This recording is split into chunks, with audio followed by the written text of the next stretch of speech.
live button, brother. We're doing this. Yeah. Pulling up the notes. Third time's the charm. Corley Moore, Firehouse Vigilance, Weekly Scrap, number 153. I'm excited because my guest this evening is my compadre, my partner in crime, my brother, who I'm afraid to say his name out loud on social media platforms because I do not want to get permabanned. His name is Kyle Romagus. He is Smoothbore Cartel.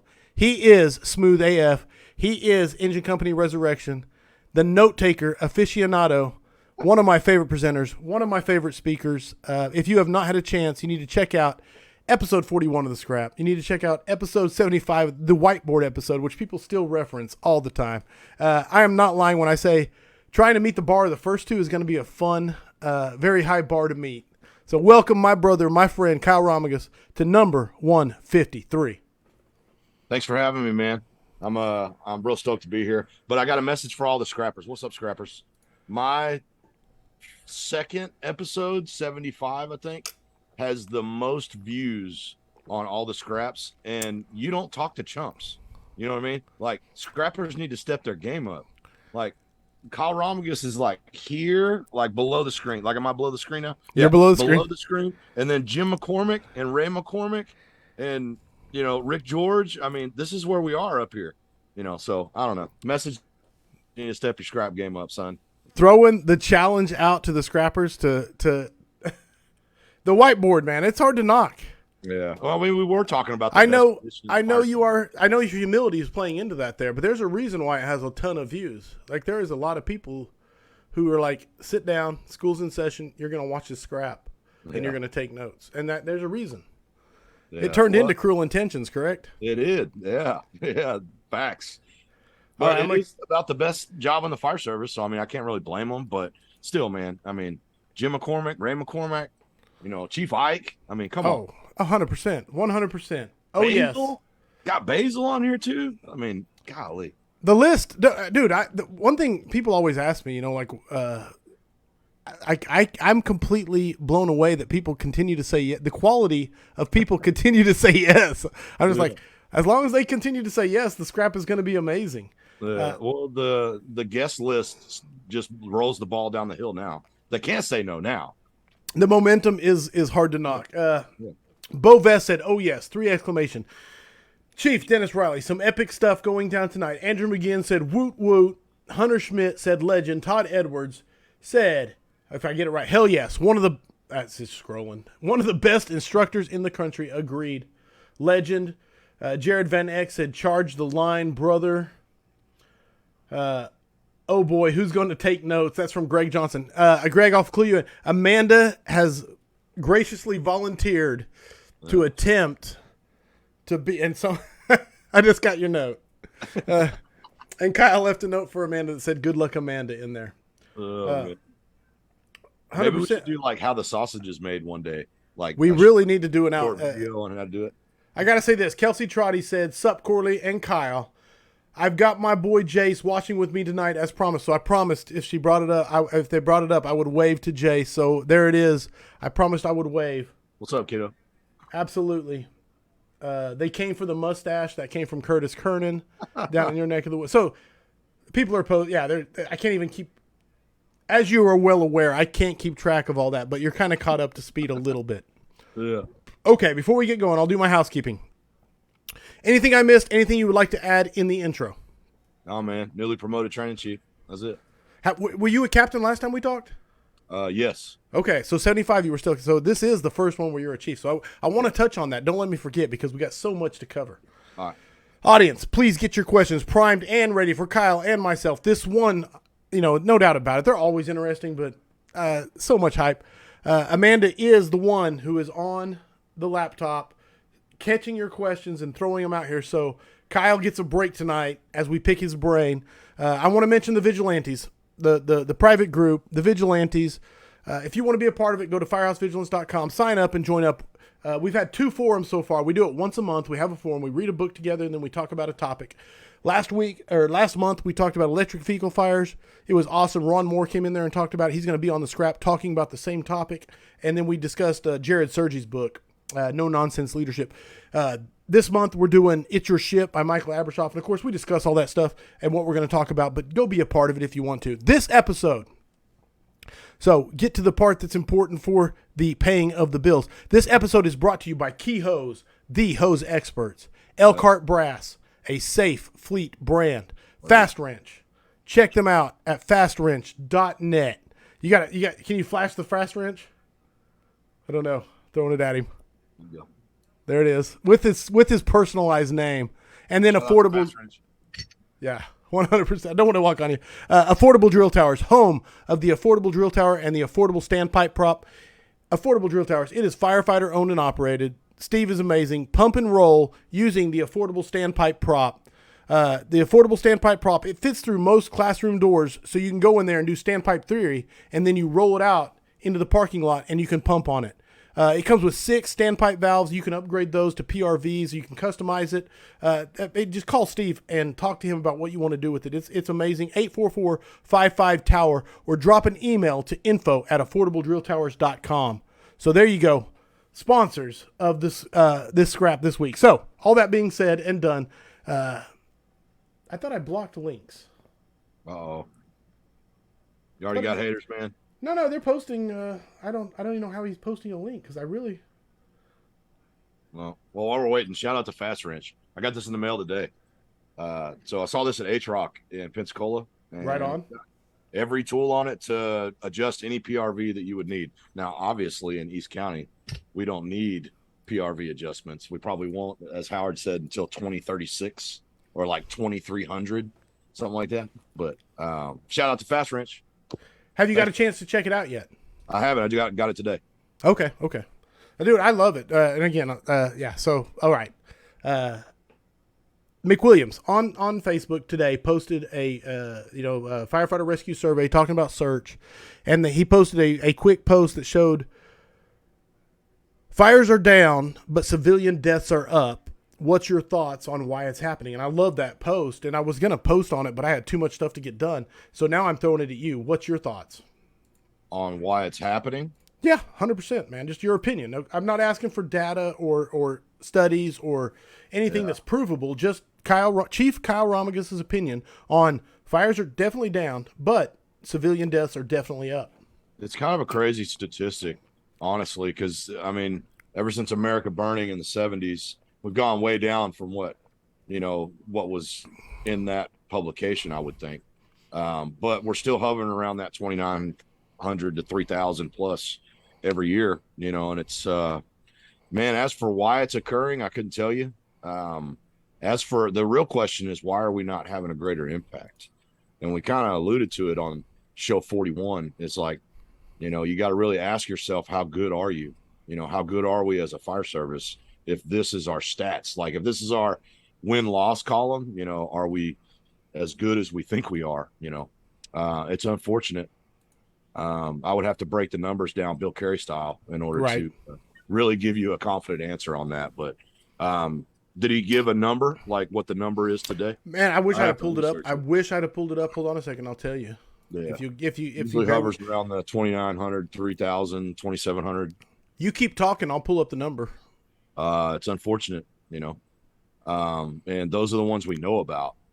That's the real unfortunate side. But I'd say that. Okay, there it goes. Go ahead. No. I was getting ready to tell you, I'm a dirty liar because I was not pulling up anything. Yeah. So you really just got to take a look at these numbers and compare them to the actual numbers of line of duty deaths. So here's the post. Fires down, deaths up. What's causing this? Tactics, culture, materials. He said source, USFA. 1,291,500 fires in 2019. That was down 3.2% from 2010. So he was comparing 2010 to 2019, roughly a 10-year period. Deaths were 3,700 in 2019, up 24% from 2010. Yeah. And then injuries were also down. So that was it was just, I can't post it or copy and paste it. 3,700, yeah. Yeah, it was right along what you were saying. It hovers. It's very similar throughout the years. I did a class in Pensacola. It was like one of those last-minute deals in Pensacola where it was John Norman was there, and he couldn't make it. a couple of the days, and he had his Ike had us teach out of his book, Right. and I got residential fires, and I was like, oh shit. So he wants me to teach out of the fire officer's handbook of tactics, but put my spin on it, and I was like, holy shit, talk about dropping a bomb on a dude.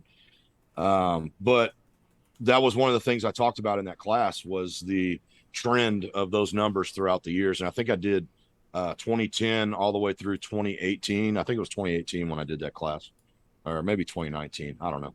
But yeah, the trending numbers are the same. They're very similar and they're not the same, but age groups are very similar when you break down the age groups of Right. 65 plus, and then, the adults, the kids range. It's wild that those numbers just hover, and seem to be unaffected. It's kind of disheartening sometimes when you think about it, but really you just got to take control of your local environment, and make sure that you're putting forth the effort with your local crews in order to make sure the mindset of the citizen first is there. And that's the only thing, because you can only touch what you can touch. Right. No, 100%. And Justin McWilliams is in here actually, so I was trying to see that quote. I can't. I need more. Yeah, 100%, man. Everything they do. Probably sporting a flannel and a flat bill right now, son. Drinking a bang. I lost it. It's scrolling. Oh, there it is. Hold on.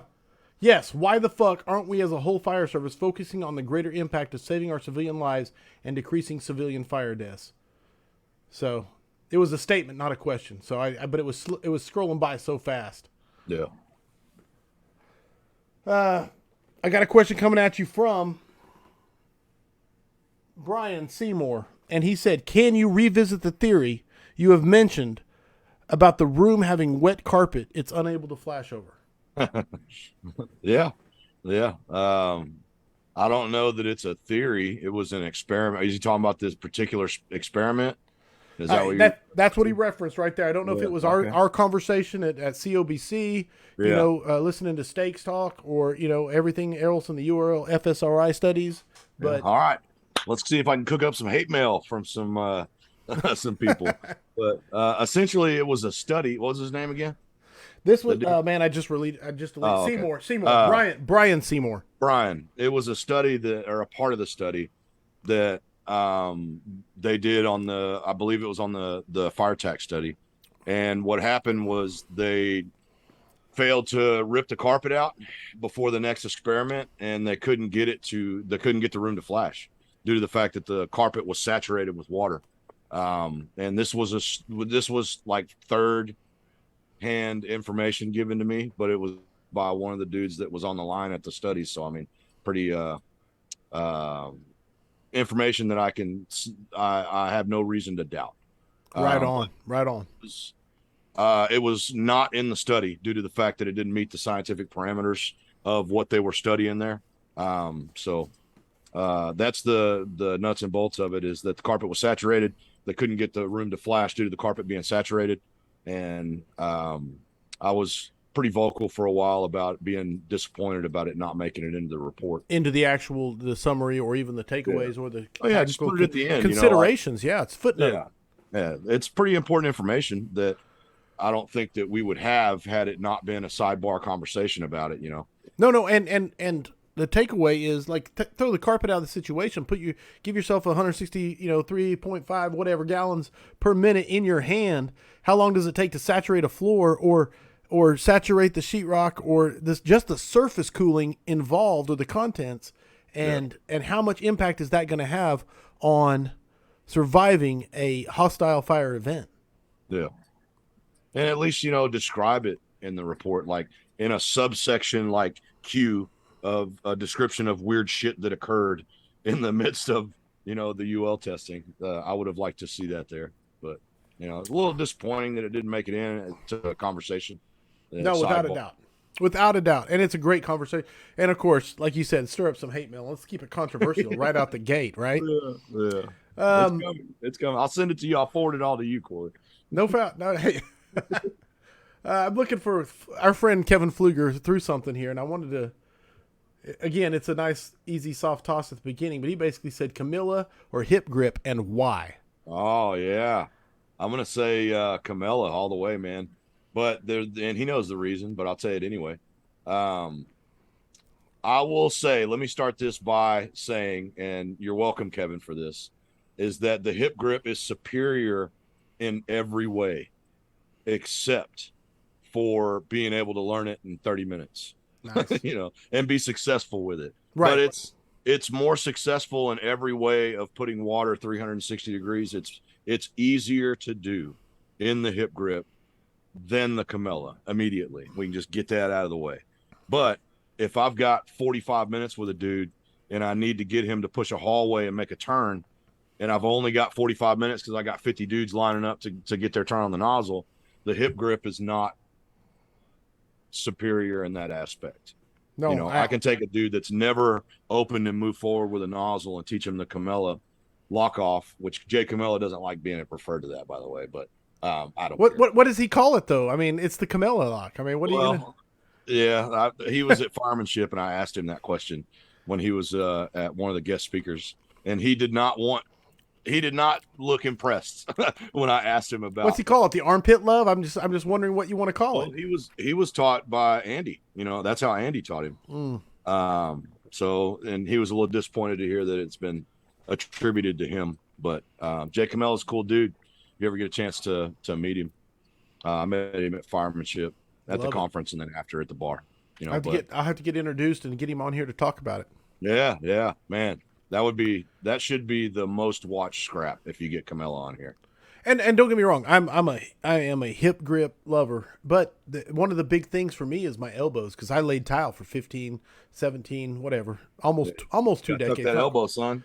Oh man, the trowel work and the tile work, my elbows are paying. Like most people are like, oh, your knees are bad. No, my knees are good. My elbows are shot. Yeah. And so the Camella is much more forgiving for that reason. And as I've gotten older, man, I'm telling you, I don't like to say it out loud, but.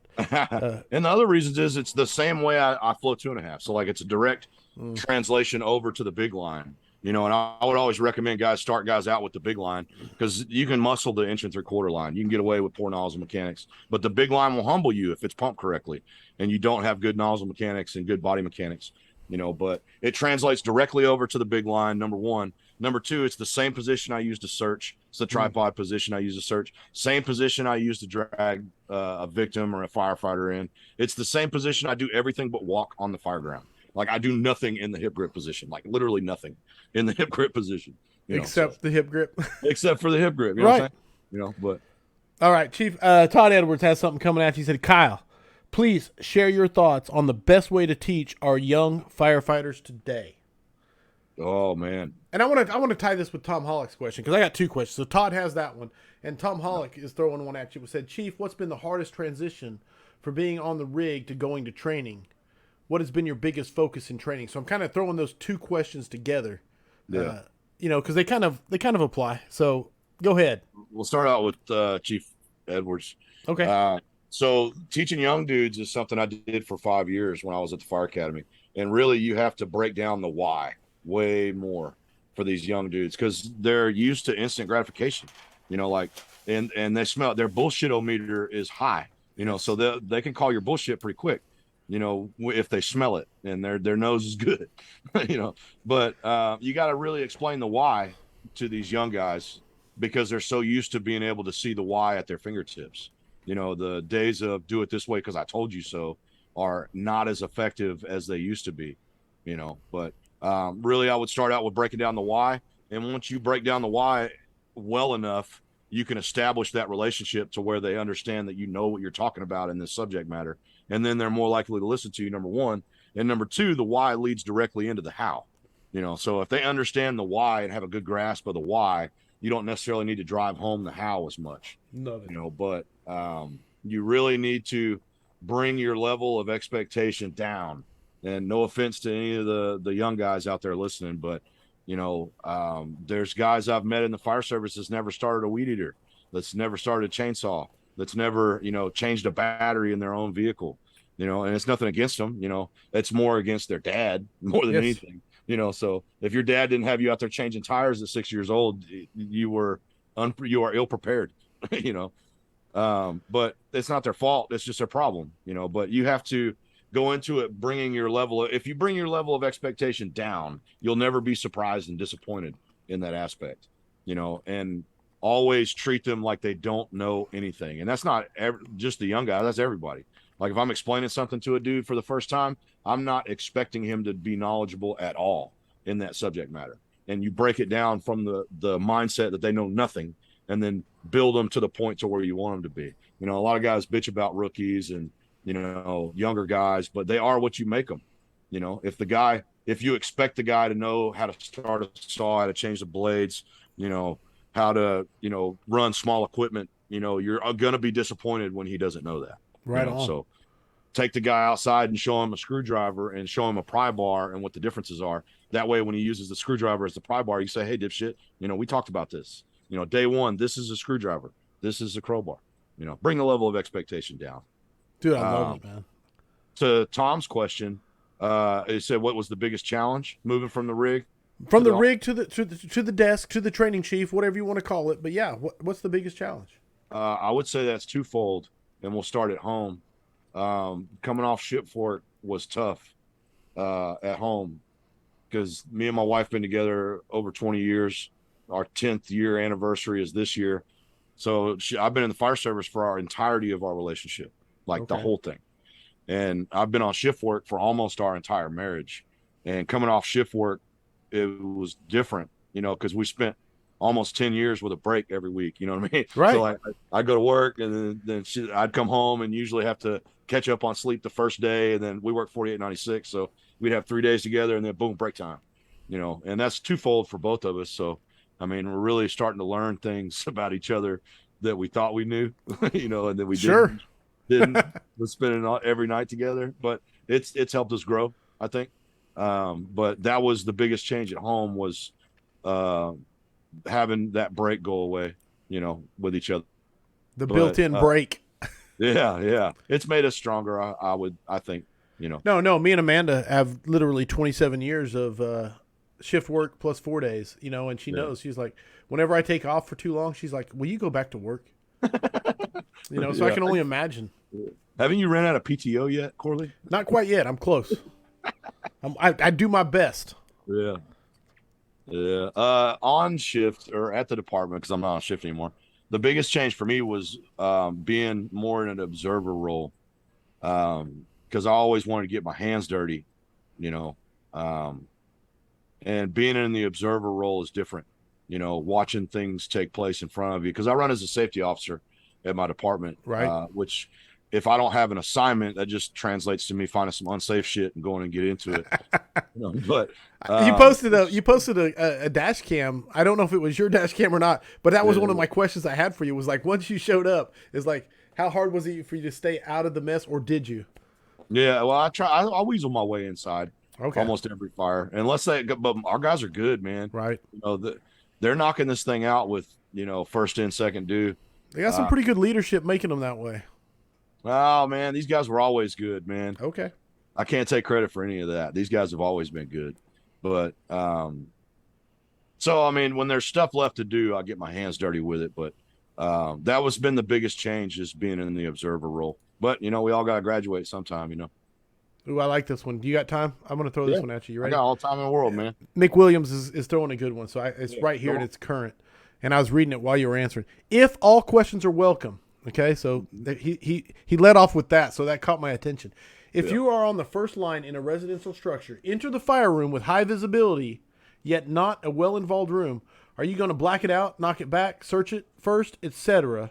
Like, what's your priority of I know this is a broad question because you're not actually in the room looking at the thing, but you going to take advantage of the high vis, do a quick search, fire room, or not? Like, what in your head, what are you doing with that question?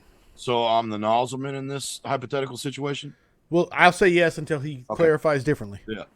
So I have high visibility in the fire room. Am I going to search it, or am I going to crush it? Essentially, right. That's basically the question. Are you going to destroy visibility, or search it with the high vis? Are you going to destroy the fire and the visibility, or search it with the high vis? Basically, I think if I melt it down. If I'm the nozzleman, I'd be putting water in the room prior to me being in the room.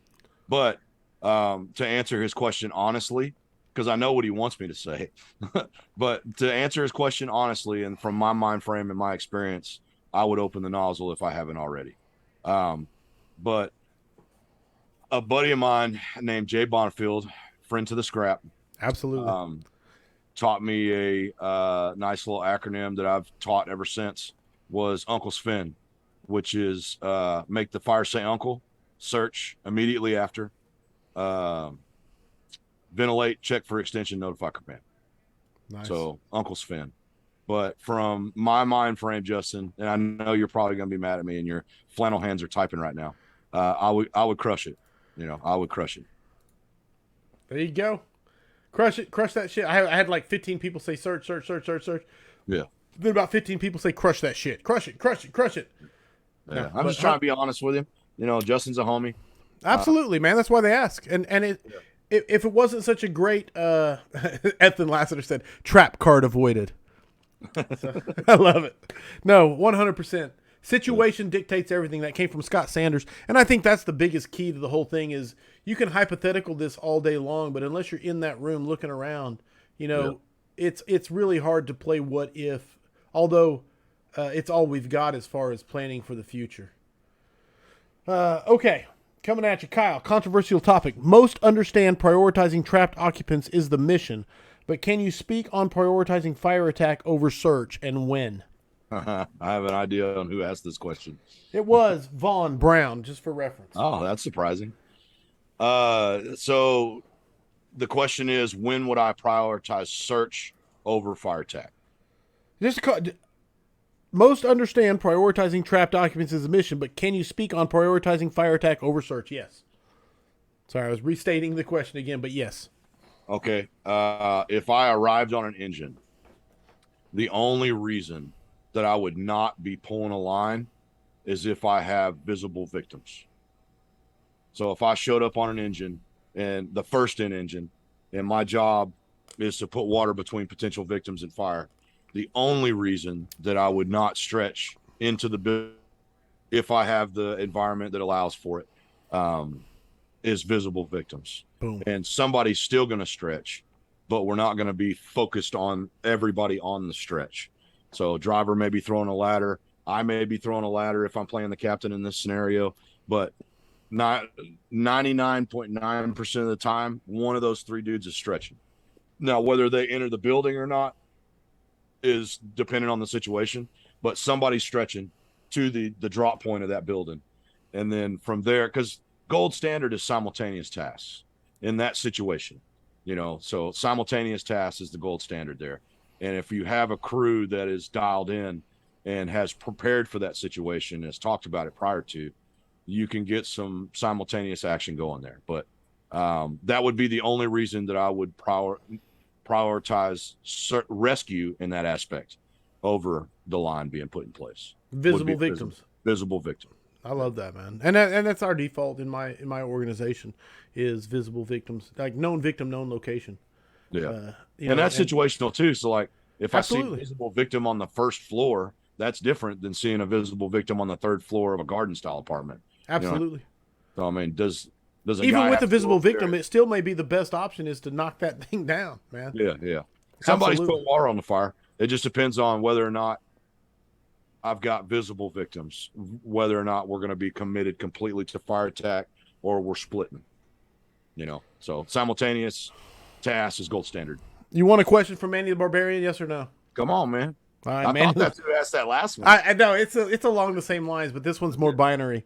Yeah. If you can only do one, what should it be? What should it be? Man. Fire attack or search? This is important because it prioritizes our actions on the fire ground, which I think you covered pretty well. I really do. Yeah. If I can only do one. I mean, if boxing him in, if you're going to be boxed into a corner. Yeah. I don't like that he put should in there. Right. I'm with you. Yeah. But if I can only do one, I'm putting water on the fire. Doesn't mean I'm not, simultaneously doing something else. Absolutely. But if I can only do one, I'm going to put water on the fire. However, I can do that effectively where I'm at. Because, it's situational, all that situational. But the main function of the engine company is to put water between victims and fire. It's the most important tool on the fire ground because it protects the most important mission on the fire ground, which is the search. Yes. Dude, I love it. That's the whole reason we're entering the building is for the search. And I want to say, I absolutely, Manny, I really do love you. I love polarizing questions and boxing the guest into a corner to answer 100% because that makes for good viewership. But there is no better answer than that. There is no always, there is no never when it comes to the fire ground. You have to make a decision. Justin McWilliams followed up and said, I wasn't leading you one way nor another. I'm not a nozzleman and I want to hear from those who are. So following it up. So I love it, man. There's a lot of good. This has already been good. We haven't even got to what we're going to talk about yet. This is so fun. Deleting. But if you're arriving on engine first due, you should be putting water on the fire. Somebody. It can be done with one guy with a 2.5. It can be done with a deck gun. It can be done with an 1 3/4. You know, fast water on the fire should be being done by someone. Because if not you, then who? Love it. Water on fire, insert. Can't box Kyle. Thomas Richardson said, can't box Kyle. That's our next hat. It's going to be Can't Box Kyle. Great stuff. Great answer. Manny even said, great answer, Chief. So there you go. Anthony, Gianfrido, wide open question here. So I'm throwing it at you. What do you feel is the best method to build crew relations and get those? This is the part that's like, this will be the never answered question, but get those who want to be untrainable to train. How do you get the untrainable to train? I think that's basically, it's a weird wording, but yes, I think that's the essence of it, the age-old question. Yeah. I'd say train without them. You know, it's hard to, because I would imagine that he's speaking from a rank that is not in a leadership position. So, I mean, if you're the captain on the shift, there's a real easy way to make people train that don't want to train. You know, you just say, this is what we're doing. Love that. But I anticipate questions like that coming from lower ranks that don't have control over what happens on their shift, you know, which is understandable. But and if you have rank in the fire service and you're in charge of a crew, rewind the scrap right now and listen to the last 30 seconds one more time and then ask that question again. So go ahead, Kyle. Yeah, if you're in a position of leadership and you have untrainable people on your shift, that's a documentation problem, you know, and a support problem from the top of your organization. Anyway, we can go on left field on that, but from a lower rank, let's just attack it from that. Okay. Seeing as how you have no ability to do anything leadership on majority of the side, let's just say he's asking from that. Yes. I would say train without him, man. Train without him. Nobody wants to suck. You know, I don't know anybody on this job that wants to suck, that just comes to work and they're like, man, I'm just going to suck more today than I did last tour. You know, I don't know anybody that feels that way. They may be out there. I just don't know them, you know, but you have to make it inviting as well. You know, you need to do it in a way to where they're not drowning. I like when Tom was talking when he was on, he's like talking about drowning people, you know, but you can't drown them, Tom. You know, they're just going to drown and float away. But I would say just make it more inviting for them, you know, get them involved in planning drills because maybe they don't want to train because they don't want to train what you're training on, you know, so get them involved in planning the drills, and that could possibly spark some interest in them as well. You know, one thing I used to do is somebody screwed up something on a fire ground, make them teach a class about it. You know, like you put the chainsaw on backwards and we screwed up, I make teach a class about the chainsaw, you know, and we just strike that off the list, you know. No, but that's from a leadership position. That's what I'm saying. And it is powerful when you say, hey, you're going to teach these people about this, because then all of a sudden you have this ownership of it of, oh, they're responsible for what they learned from this. And that is a powerful thing. Raymond, Big Black, down in South Florida, he wants to know, outside of thermal rebound, can you give me other reasons to move and flow? Sure. Outside of thermal rebound, offset room, temperature reduction, pressure reduction. That's on the list here that we're going to talk about. Yes. If we get to it. Yeah. Essentially, I want to move air in the building, and the good kind of air in the building. I want airflow at the bottom floor level moving, and I can change that flow path by flowing and moving with the nozzle if I'm putting water where it needs to be. So it's all situation dependent on how successful that's going to be. But if I am able to change the air current and bring in cool, clean air at the floor level, because I'm a nozzleman and I'm not searching. So that's what I can do to benefit trapped occupants in that position as the nozzleman, is to generate airflow, movement, cool, clean air coming into the building and at that floor level moving through. And how I can do that is flowing and moving. Love it. And man, door control, flow path, and all this over the last probably 15 to it's gone through a transition. There was a point where everything was about shutting that front door, shutting that door. You know what I'm saying? Even on the nozzle and setting a light inside the door and things like that. Have you seen a transition? I want to even say we're going to bring up Bonifield's name again, but I could be wrong when he was talking about some of the references on the ULFSRI study about, it doesn't matter if you're bringing in air if there's no inlet, between you and if you're flowing water, just like we talked about on show 75, air plus water equals good.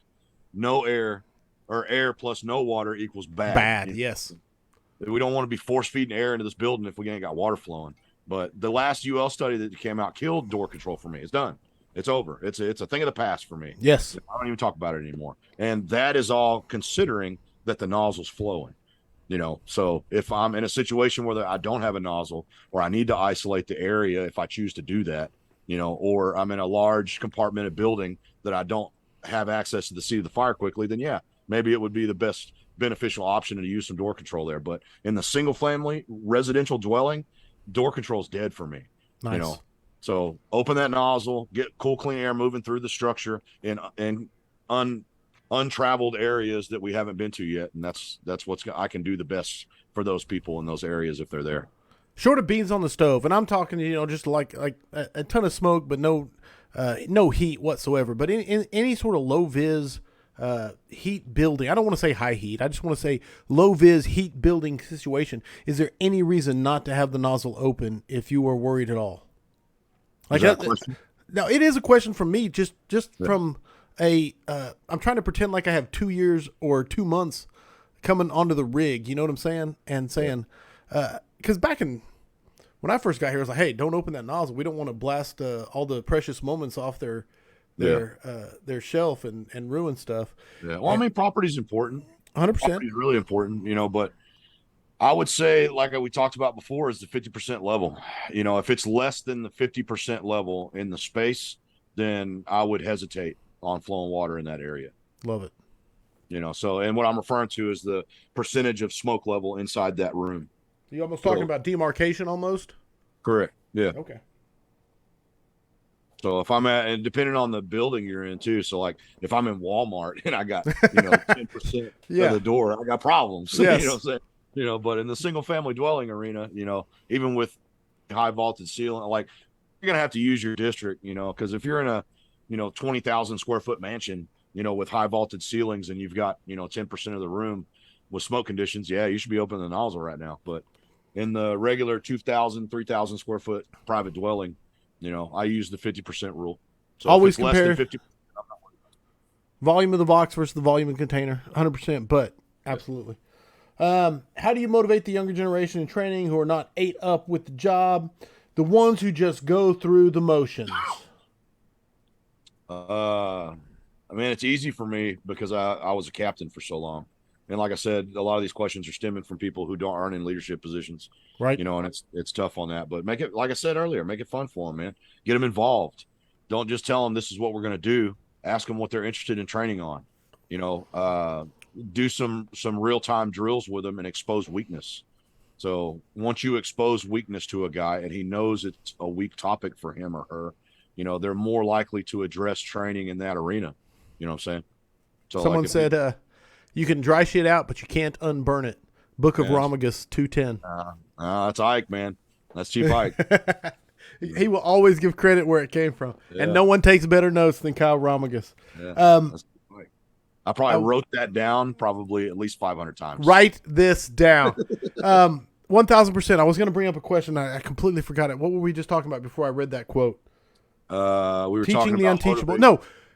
From a position of authority, man, anybody with a badge and authority can make people train, okay? But it takes a leader, and that has nothing to do with rank. It takes a leader to make people want to train, and leaders can come from any level. And 100%, man, connecting them and making them want to train is way more powerful than ordering them to train with your authority. Yeah, and get them involved, man. Like from the first of the year, give them a quarter. You know what I'm saying? Like the first quarter is mine. Second quarter is my drivers. Third quarter is my firemen. And then the fourth quarter, we're all going to attack. You know what I mean? So give them an opportunity to build the training schedule, and don't rule with an iron fist. You know what I'm saying? And that's obviously considering that you're in a position of leadership or a company officer. Company officer is the most influential member of the fire department. Without a doubt, man. 100%. Yeah. They can make or break a good fire department. You can have the best chief in the world. You can have, the best fireman in the world, but if your company officer sucks, you're going to have a bad crew. Checking questions now. Amanda's still throwing them at us. Tyler Whitfield, yes. Okay, that's a statement. I like it, but it's a good statement from Tyler Whitfield. I appreciate you, brother. Looking for questions, coming at it. Amanda leave you hanging on the co-pilot notes, man? No, she's got a ton in here. There are a lot in here, and there are a lot of people throwing questions. Do not doubt me. But some of them are repeats. Yeah. You're the first dude. Okay, let me see. This comes from William Van Brenner. You're the first due engine writing officer to a 2-story, and you have to do your 360. If there's reports of entrapment, do you go ahead and take a ladder with you to get one in the rear and save a trip, or complete a 360 before you throw one? As the company officer? Just in general, just in like your response. Your old response before you became training chief. I'll put it that way. Yeah, so responding to a structure fire in a private dwelling, report of an entrapment. On my 360, when I'm looking at the back, am I taking a ladder? That's this question. No, I'm not. No. I'm not either. I was slow. I don't see the benefit outweighing the speed with which I could conduct the 360. Well, when I was on the rig, we had 24s and 14s. And if I need a ladder, I'm assuming that it's second or above.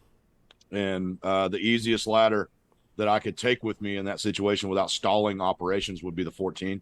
And the 14-foot roof ladder, in my opinion, is the most useless ladder on the fireground. It's too long for 1-story, and it's too short for 2-story for a good angle. So we spec 28s and 16s now. So now if I was on the rig that I built or helped build with 6 other dudes, I would take the 16 in that situation. If they're reported to be on the backside of the structure, that's an easy ladder for me to throw, but. So if you had reports of victims on the backside in a 2-story, you would take the 16. The details are gonna Sure. judge that. You know what I'm saying? So like if I'm getting some good information on, neighbor sees, homeowner hanging from window on back. Right. Right. No, absolutely. But no, to be an honest question or an honest answer to that question, I would not. That would not be in my mind frame to take a ladder with me. Take a ladder on a 360. Unless I saw it on the approach, you know what I'm saying? Because we're looking at 3 sides on the approach. Sure. If I see somebody hanging, that would influence my decision, but not off the cuff. No, not me. Kevin, is this Kevin? Man, I think it might be you might have to move your cursor. Your cursor might be blocking me from seeing their names. Are you talking me? I don't know. I don't know who the pink cursor is in there. I really don't. Not me, dog. It's a background. I like to tell Amanda to move her pink cursor. Kevin McCart, I'm pretty sure that's what it says. Is explain to the crowd your thoughts to the crowd, the why behind the importance of having a hierarchy of decision making. Oh man, that's a good one. I love Kevin, man. You've got to have a plan. A lot of guys, they anticipate being able to have a huddle in the front yard. And if you're huddling every time the air brake hits, you're doing it wrong. I'm sorry to tell you. And you can't audible from a plan that doesn't exist. So you have to have a plan A through whatever D or E or whatever, and you have to have reasons why you would not choose those certain plans. So having a hierarchy of decision making is very important, because there's a if this then this now. When you have discussed that with your crew members, and until that point to where you have a level of experience enough to discuss with them, if you see this, do this, and if you see this and also this, we're going to do this. Right. That's where the plan starts to go in motion, and you create thinking firefighters. So I don't want a robot that all he knows how to do is pull the line, charge it, and turn around and look at me. I want a guy that can make his own decisions as an independent operator. And in order to build that hierarchy of decision making, I have to explain to him that if this, then this, on a majority of the time. Obviously there's going to be anomalies that happen on the fireground, but 90% of the time it's pretty cut and dry, man. We're going to force the door. We're going to go 10 feet in and turn left, or turn right, or find the stairs and shoot upstairs. You know what I'm saying?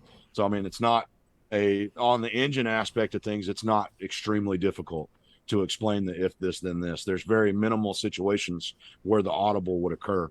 and as long as you discuss those audibles and what they look like, then you can build that hierarchy of decision making, and those decisions will be made without you. So you got to give your guys a little freedom. And I love what you started with, which is this is me paraphrasing you, so bear with me. But if there is no default, you cannot audible. Yeah. Like, you know what I'm saying? You can't do it. Someone on here said, "That's not me, dog," and I said, "That's Book of Romagus 2:14."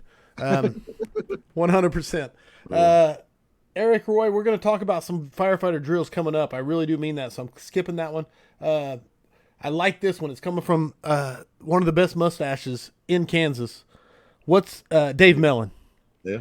What's the next nozzle / hose improvement that you're excited about? The next nozzle and hose improvement. Either one. Or both. Since Key sponsored this webinar or this this episode, yeah, I want to tell them to bring back the 1.625 combat ready. So the 1.625 combat ready was 1.5 inches, a little oversized, and it's like almost perfect as the true 1 3/4, a little less. They couldn't brand it as 1 3/4, obviously, because it's 1.65. Sure, they'd have to sell it at 1.5 inches, but that's what I would like to see, Dave. And if Key Hose, if you're listening, bring back the combat ready 1.625. So the rumor is that Dennis has 2 to 4 sections of it, and it's out of production. They don't make it anymore, so they'd have to bring it back. But Key Hose, I'm sorry. Story time. I'm really disappointed with the sniper. I'm sorry. Chris Reichel, I'm sorry, man. I'm disappointed with the sniper. I think that if you were able to bring back the combat ready 1.625, it would blow the sniper out of the water, because combat ready is the cream of the crop. But bring it back, Key Hose. Bring it back. I love it. I love it. There you go. It nothing but keeping it real. Joey Hayes said 1.66. Yeah, bring it back, Joey. Joey, you're in the position to make this happen. Where are we at? Dan Bender. Thoughts on 2-inch hose with 1 16" smoothbore? Is there a place on the rig for it? And I ran 2-inch for a long time in East County. We did, and we had 1.5 inch couplings, and it kind of burnt me on it. So 2-inch hose with 1.5 inch couplings is not the best idea ever. So I have never had experience with 2-inch hose with 2.5 inch couplings, but if I had to lug around a 2.5 inch nozzle, every time I pulled a line, I would not. So it's like a catch-22. I want the coupling bowl size of the 2.5 inch coupling, but I don't want the heavy nozzle every time I pull a line. But in replacement of the 2.5, I don't think it's a good idea. Steve Robertson's probably going to text me later and bitch at me about that. But I think it was best said by Brian Brush in the big room at Pensacola that 2 inch is a compromise and 2.5 is a commitment. So it's hard to knock it when you can quote BB. Yeah, that's right. Unless you're talking about someone's mom, in which case that's the only way to make it better. Yeah. I cannot see. Trap Chat. What is your strategy for training those that are stuck in their ways and don't want to learn the new info? Tactics and ways that are coming out that aren't in a book. There are some firemen who refuse to learn something new if it isn't in the IFSTA manual. Which, hey, if we want to kick this one to when we talk about booster backup, but that's up to you. Yeah, I don't know that I could add a whole lot to that, Kevin, because I don't have those dudes at my fire department. Howard fired them all. So hire Howard Reinwald to be your chief. Do a little house cleaning. Yeah. Shoot a few hostages. Yeah. I mean, I've worked with some dudes that are a little unruly, but few and far between. We don't have anyone in our organization that of that mindset, So, I mean, I struggle giving advice to people in that arena, because I don't work with shitheads, Right on. When you work with dudes, and that's no offense to the shitheads, that may be watching the scrap right now, but when you work with guys who love the job and that are into the job and that are good at the job, it's hard to give people advice on how to handle people that aren't, So sorry, Kevin. I'm sorry to disappoint you, man. Keeping it real, man. That's why they ask.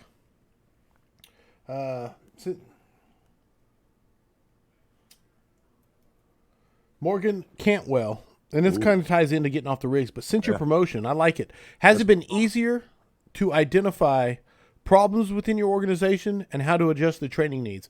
So is it easier off the rigs or on the rigs to identify what needs to be worked on? Oh, it's way easier off the rig due to the fact that I'm seeing the big picture now. You know, when you're responding on the engine, all you see, you got tunnel vision almost. You know, once you go through the threshold of the door, you're very mission focused. You know, and now that I'm in the training chief position, I make everybody's fire. You know, I go to all fires, and I see all crews operate. And one thing that I've really started to do more of, and this was something Howard put in place, was an evaluation form. After every structure fire, it's a fire control evaluation form. Kind of ask people, you know, what'd you see, what'd you do, you know, and I've been pushing that. You know, Howard came up with it originally, but it just kind of petered off a little bit. Nobody filled it out. But now that we have somebody in that position to track those forms and actually put that out, I've been really interested to read a lot of them. And it's, you know, eye-opening to see the same comments over and over and over again. You know, but yeah, it's definitely much easier, Captain Cantwell, to see the big picture from the outside, you know, and to see it across all shifts. And what's another thing that's good is that I not only see what needs to be worked on, I see the benefits on each shift. You know, one thing that I've strived to do, and I'm going to plan to on this next budget year, is start taking advantage of the skill sets that our guys currently possess. So like a lot of guys, they'll get into that training position. They're like, oh, I'm going to bring all these dudes in from outside, you know, and change the way we do operations. And one thing that I'd like to do is start capitalizing on the guys that we have now, right, on shift in their arenas of expertise. You know, start paying those dudes the overtime to move through all the shifts to bring everyone's level of experience in those subject matter up, you know, and get some consistency across the board, you know, because there's diamonds out there, man, and you don't really see them unless you work with them or you see them work or you hear them talk to guys or train guys, you know, and being able to pick up on those advantages of who we have in the department already is big, man, you know, and it builds morale, you know. I mean, there's all sorts of benefits to that, you know, but that's one thing I'm striving to do is start taking advantage of what we have in-house. Love that. And you don't really realize that when you're in your house, in your rig, responding to your calls. Yeah, you got to get that kind of the widened perspective. Taylor Cherney asked, any way to get a hold of that form? The fire evaluation form? Yeah. Yes. Yeah, I made it into a Google Drive form. Like I don't know if these guys are familiar with Google Drive, but there's a Google form that they can actually fill out on. So I knew that if it was on paper, they'd never fill it out. So if I put it in a form to where a guy could do it while he was taking a shit, I knew he would fill it out. You know, so I transferred that into a Google Drive form and I send him a link now. You know, but yeah, shoot me an email, I'll send it to you. Kyrom. I think I've probably given out your email more than anybody on this planet. Yeah. I don't know if you're sick of me yet, but no, it's cool, man. Every time I'm like, Romagus@gmail.com.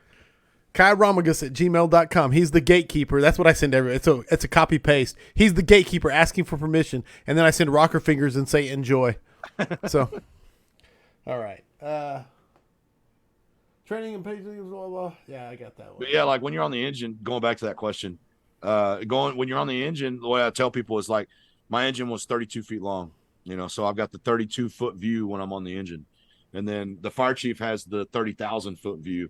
Right. And then from the training division on the safety officer aspect of it, I've got maybe the 7,000-foot view, you know, that I don't see, you know, everything involved with the budgeting and the planning process and everything, but operationally I see everybody operate, you know, and it's a lot easier to pick out the good. And that's what I'm looking for more than anything. You know, I want the good and not necessarily the bad, because the bad's easy to see. The good's harder. You got to really look and really try to want to find little pieces of excellence, you know, and once you find them, capitalize on them. I love it. Tony, my man, you know I love you.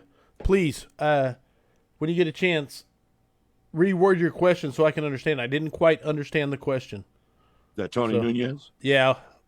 Big homie. Absolutely. One of the best. Scott Sanders asks, and he leads it off with serious conversation, but he then follows it up with fog versus smoothbore. Broken stream versus solid water. Like, And it's a serious question. I really do believe he means it in a serious way. So go ahead. Broken stream versus solid water. That's what he said. So like out of a cellar nozzle, I guess that would be a broken stream. I really think he's just asking about water droplet size and surface cooling versus, especially when you get to that 1100 degree mark. Yeah. So I would recommend that you do some research on it and let the research speak for it. But I can give you my opinion. The fat droplet is supreme, in my personal opinion. For what we do, the fat droplet reigns supreme. The most researched fire suppression tool in the world is the fire sprinkler, and it uses the fat droplet. So, I mean, there's one for your ammo box right there. But the fat droplet, essentially, I'm looking for water that is in a form to where it can travel through radiant heat to a point to reach the flame fuel interface. And if my stream is 45 to 70% evaporating before it gets there, it's useless to me in that aspect. So long live the fat droplet. The opposite of little drops of water, or actually what he was talking about, depending on your reference to little. Yeah. 100%. And it's the quantitative approach to nozzle selection. Yes. Parts 1 and 2. Yeah. 100%.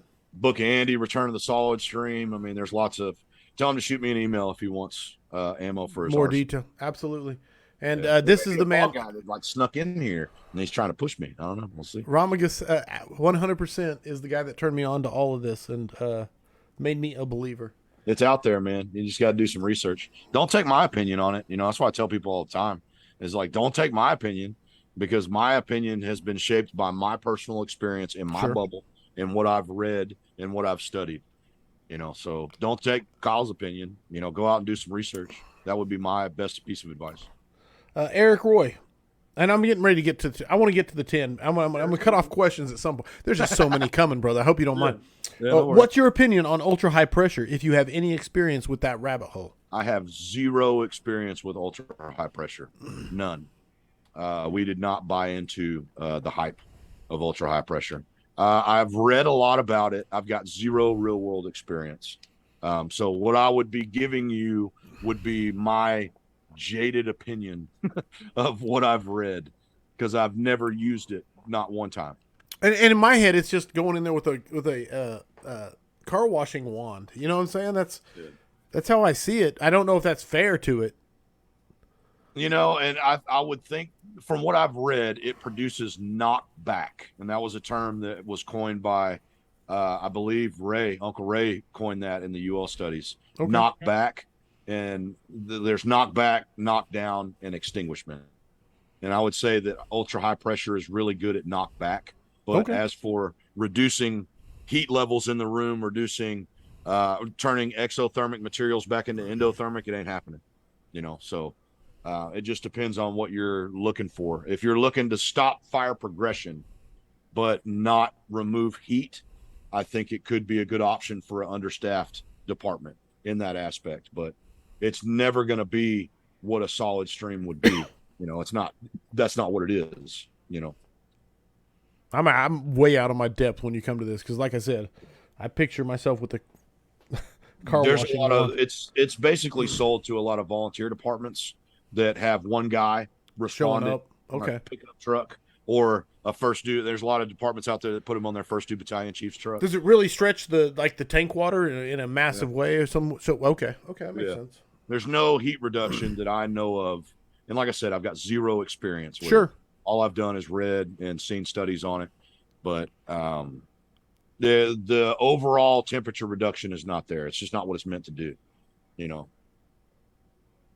would be like wearing a pair of shoes on your hands and be like, man, these gloves suck.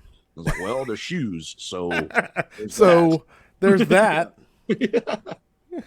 All right, looking through. I'm sliding through. Andy, I'm getting questions coming at you. This comes from Andrew Feskins. As a training chief, how much time do you put to officer development to all members in your schedule? Well, as from November, I took over as training chief. I have been totally enveloped in the phase process of the new probationary firefighters. So it's in the plans. I've got a 5-year and a 10-year plan, depending on how long I stay in this position. I built a 5-year plan that I definitely will most likely be able to see through. But depending on how the longevity of the position and my role in it, I've built a 10-year plan as well. Right on. But in the 5-year plan, it includes officer development. But I just recently finished the adaptations I've made to the phase process. So I just finished that probably like 2 weeks ago, Right. 2.5 weeks ago. So I've been totally consumed with updating and restructuring the phase process. So yes, the answer to your question is yes. Officer development is coming. My department historically has been terrible, and probably a lot of departments as well, Right. at developing their company officers. It's always been this way is pretty much the mantra, of a lot of what we do as company officers. We were thrown to the wolves young. None of us, not one company officer or chief or admin personnel that works at my fire department were prepared for their position. 100%. And If any you of were them that lucky, work there- if you were lucky, you had one person like that kind of said, "This is how I do it," as Yeah. you were under them. Yeah, for sure. None of us were, including myself. We were never prepared for our positions. And, I hate to see continuing doing business like that, and we've talked about it. Me and Howard have talked about it at length, but I always hear in my office every now and then, well, these guys need to do this because that's what we used to do, and this is how we were brought up. And it's like, well, fuck, man, I used to shit my pants too. I don't do that no more either. Right. Let's start progressing in an upward direction, but yeah, officer development's on the list. Love it. All right, I want to talk to you about the 10 engine company drills that will set you up for success. This is a class you are building, yes? Yes. Yeah, I'm building this class. So is it close? No. No. I was like, can we book it? There's some real rough draft shit right here, man. Okay. But yeah, it was I think it was a conference. I think this was for Canada. So we got booked to go to Canada, and I only had a short time frame, and I was trying to come up with something. Because, like, if you ever sat through my Cruel Intentions class, it's a 5-hour class that I've shoved into about an hour and a half. Right. Depending on how much time I have there.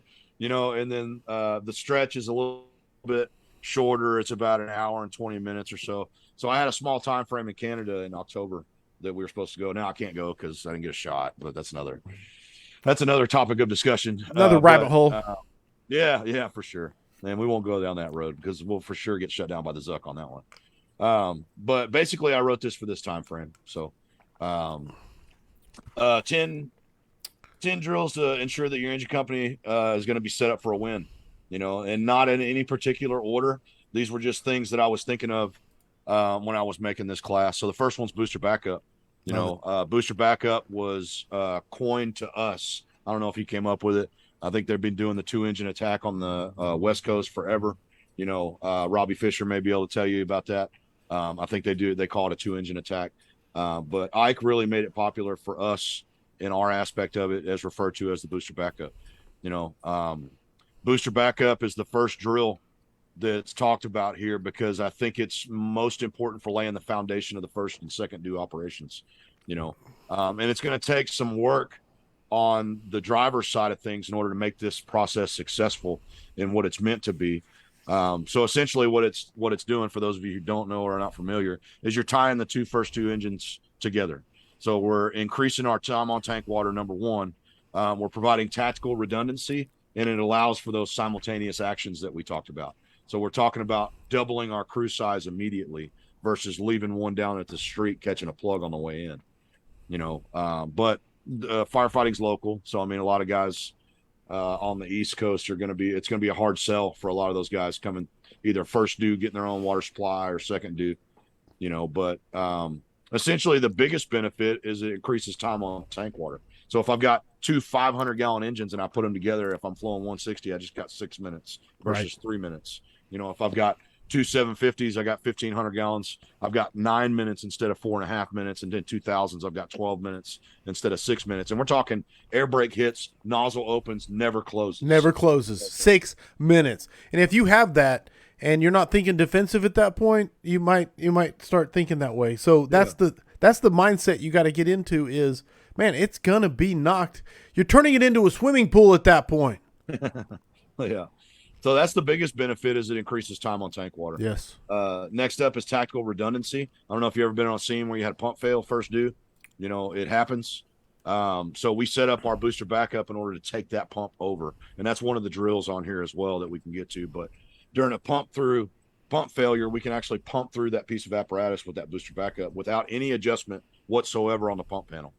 You know, and we'll talk about that drill when we get there. Okay. But, it basically provides tactical redundancy. I've got 2 pumps running one, and essentially how that operation is going to go, like in Ike's district, they use 75-foot feeders. In our district, we use 50-foot 3-inch feeders. And the way I spec those new engines on this side of it was that we have a dry section of unconnected 3-inch 100 feet in the actual crosslay bed where we took the crosslays out. So we put a double male on the female and a double female on the male, so it doesn't matter what end comes out. You know, you're either giving or getting, you have the correct fitting as it comes out. We use 3-inch up to 100 feet. Anything past 100 feet is going to be 5-inch due to friction loss. Okay. And then essentially on the driver first due side, you have to get out of the habit of cracking your tank fill. So a lot of guys, they get in that habit of riding around with their tank fill recirc open because someone in their career told them that their pump packing would explode into nuts and bolts if you close the nozzle. You would down destroy the world, basically. You would cause open up a vortex that will end all mankind. Yes.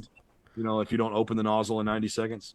So believe it or not, folks, your pump's not going to explode if you're not flowing the nozzle for 90 seconds, a couple minutes or whatever. It's hours without flowing water to where you're going to have extreme amounts of damage. So anyway, you got to get guys out of the habit of opening that tank fill valve. Just keep it closed. Tank the pump open, obviously first due. Second due shows up and they can either catch your 3-inch 50-foot that you rolled out from your auxiliary intake, or if you're busy doing first due shit, you know, they can actually hook in, and we have that second due driver pump at 100 PSI into the first due apparatus. Just a flat standard, just 100, go. Correct, 100. So 100 straight into the first due apparatus into the auxiliary 3-inch intake. And if that pump goes down, that 100 PSI immediately takes over. Kicks in, okay. And they have that firefighting stream. So it's not the perfect PDP, but it's a firefighting stream. But it's got pressure. Takes over. Correct. Yeah. No, I get it. If I'm pumping it idle, which could be, 30 to 70, depending on your rig. Sure. If that pump goes down, I immediately have to rev up my PDP in order to make that firefighting stream. So the 100 PSI actually usually is under the pressure relief valve of most intakes. Mm-hmm. And we actually put an adjustable pressure relief valve on our new rigs that's air actuated, so we can adjust it on the pump panel. But if you don't, 9 times out of 10, it's set for 120 to 150 to maybe even 170.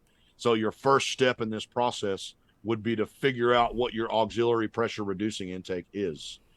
So when does it pop? Right. So if it pops at 70, obviously somebody set it wrong at the factory. Sure. And that needs to be addressed. But 9 times out of 10, it's going to be between 120 and 150. So that 100 PSI keeps us under that, because in my world, water is valuable. I don't have plugs down the street 90% of my district. So, that's why we want the tank fill closed. That's why we want a pressure that's not going to activate a pressure reduction device, because we don't want to blow water on the ground. We want it all out of the nozzle. Does that make sense? Yeah, 100% it makes sense. So essentially on the booster backup, providing tactical redundancy, it's if that first due engine fails. So third due engine in our system catches water supply. Either that's going to be from a plug or from a dump tank operation down the street. And then at that point, when full water supply is established, then everybody tops off. There you go, man. It's really hard to knock across the board.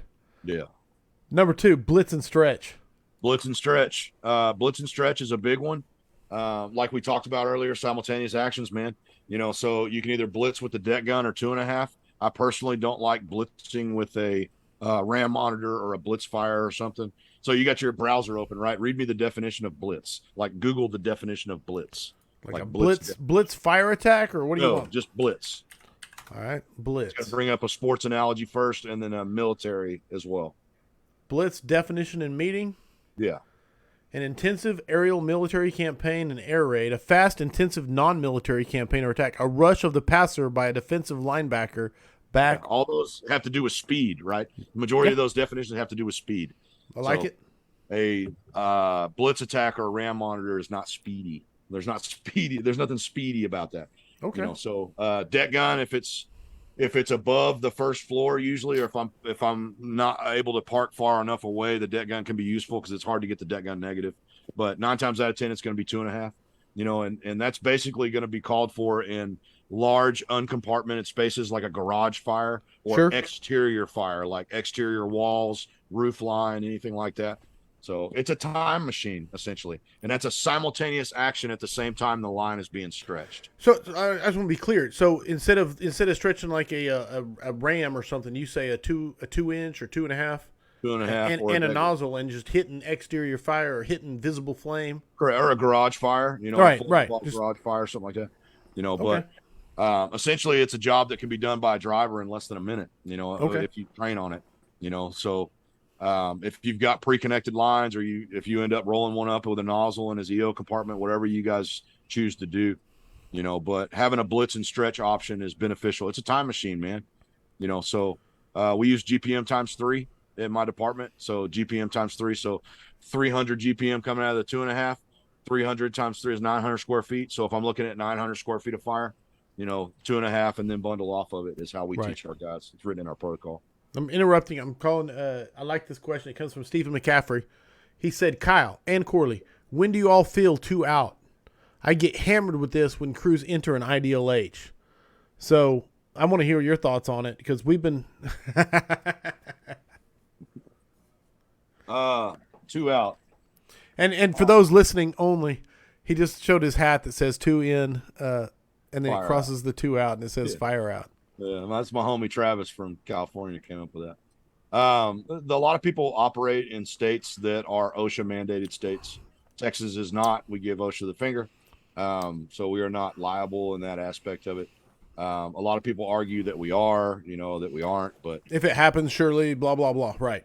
Yeah. So on the West Coast in general, there's people been put in jail and given tickets for operating without 2 in, 2 out. So depending on where you're from as to how legitimate that scare is. But when would I put 2 out?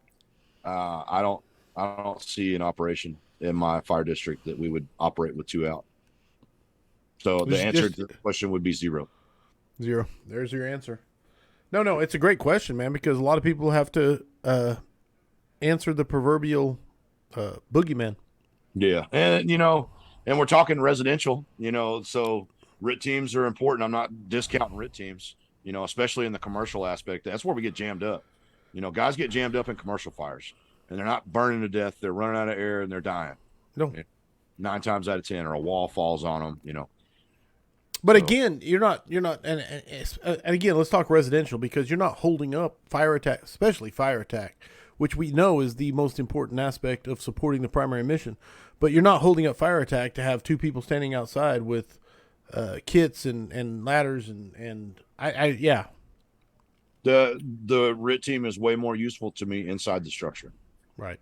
You know, so bring up the Project Mayday. You know. And the actual numbers. Numbers don't lie. Yeah. You know, we're going to be talking about numbers all day. All right, I'll throw it back to you. I like that question, so I really wanted to bring it up. The 300-foot drill. 300-foot drill is Ike exposed me to that one. So a 300-foot drill really opens eyes up on pumping the hydrant. So essentially catch the steamer on the hydrant, lay 300 foot of your LDH, whether that is 5-inch or 6-inch or 4-inch, whatever you have on your rig, max out the plug. So open your deck gun, remove all the tips, flow everything up to 0. And believe it or not, you can get 0 on your compound gauge and the hydrant won't like erupt in the middle of the street. Because I don't know if you're knowledgeable enough or not, guys who say that type of shit, is that 5-inch does have friction loss, you know, believe it or not, no matter what the salesman told you when he sold it. So get 0 on that compound gauge and then the 5-inch friction. You will never have 0 in the hydrant. I'm telling you that right now. But max out your water flow from the steamer and your LDH 300 foot away. At that point, stop, do your pedo, get your reading, your GPM flow reading, and then put a pump on the hydrant and take all 3 outlets. Take all 3 outlets, put a pump on the hydrant, and push that water instead of pulling it, and then max out your deck gun, and then see what your max flow is out of all those outlets. So you're guaranteed to get at least 500 gallons a minute, upwards of 1,000 to 1,500 gallons a minute, depending on what your water system is capable of. What you have available. Correct. And it's really an eye-opening drill for a lot of people. So commercial fires that are going to call for that type of water flow, because if you're flowing, 1,500 to 1,000 GPM for a long period of time on a residential fire, you work in a district that I'm unfamiliar with. That is a large amount of water. Right. Or you're spraying water on the roof and watching it run in the yard. So which has been done. Just happens. Absolutely. Yeah.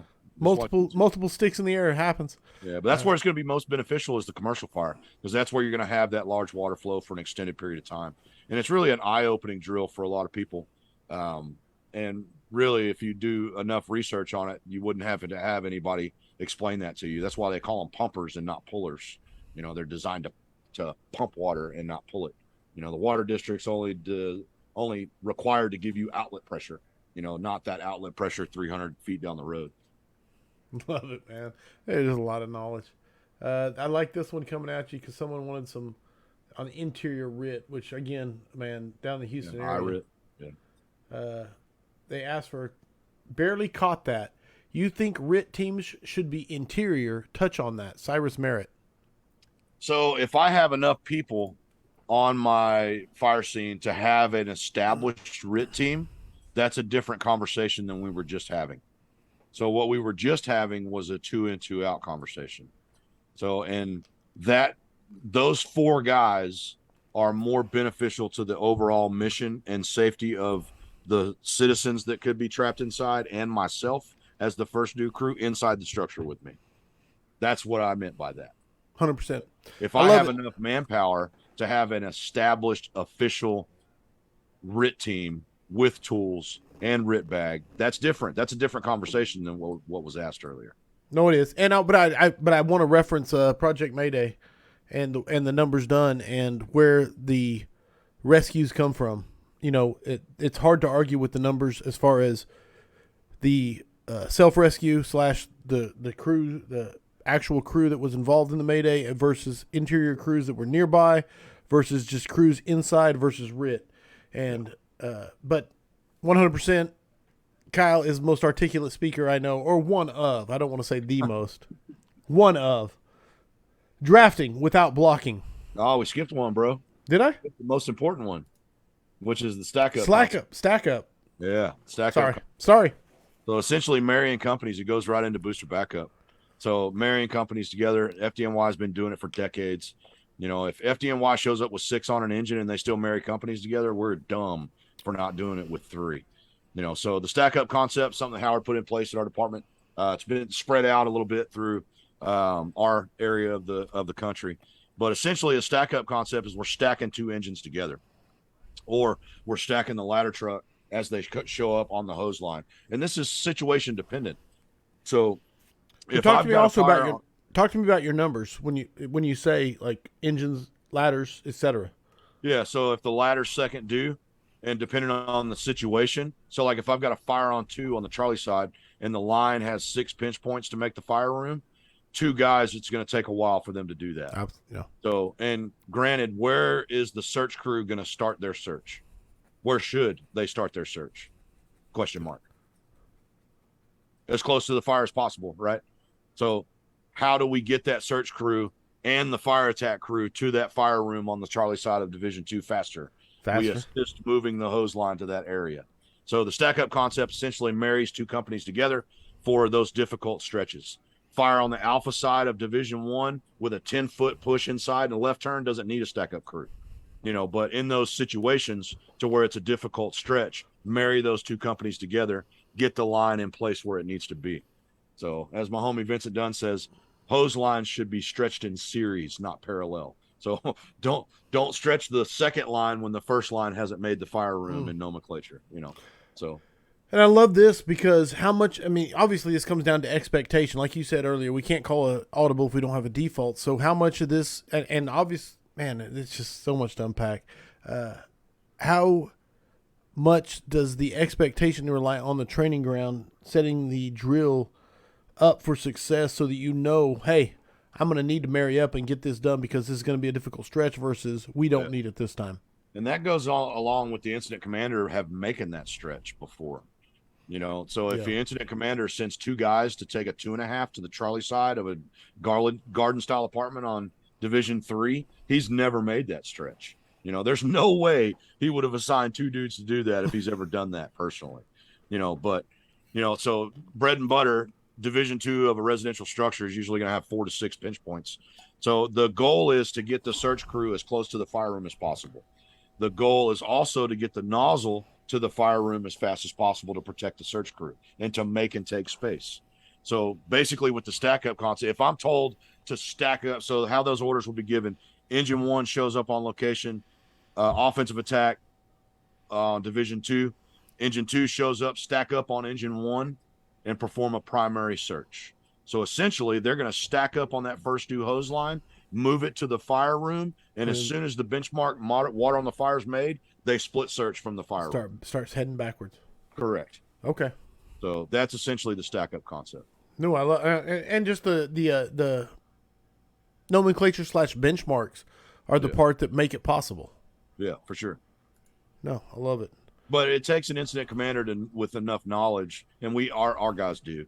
But if you're at a new organization and you're trying to put something like this in place, that incident commander has to be knowledgeable of what a difficult stretch is and what it looks like and what the amount of people it's going to take to make that difficult stretch. And our guys don't have an issue with recognizing that. But like I said, if you're at a new organization trying to put something like this in process and you got a brand new officer that's never stretched a line to the Charlie side of Division 2, probably not the best guy to be calling for the stack up stretch.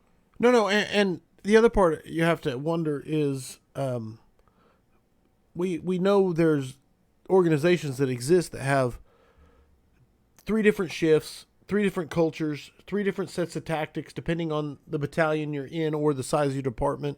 It could be 12 different battalions and 12 different strategies. And so how do you go about implementing something where you could say on the radio, hey, we're doing a stack up attack on Division 2 Charlie side, engine 2 come back in. And so that's the frustrating part for a lot of people is just the ability to try to standardize something like that. My advice would be to read the engine company manual from FDNY because it notates all this. They just don't use the term stack up. They use marrying companies.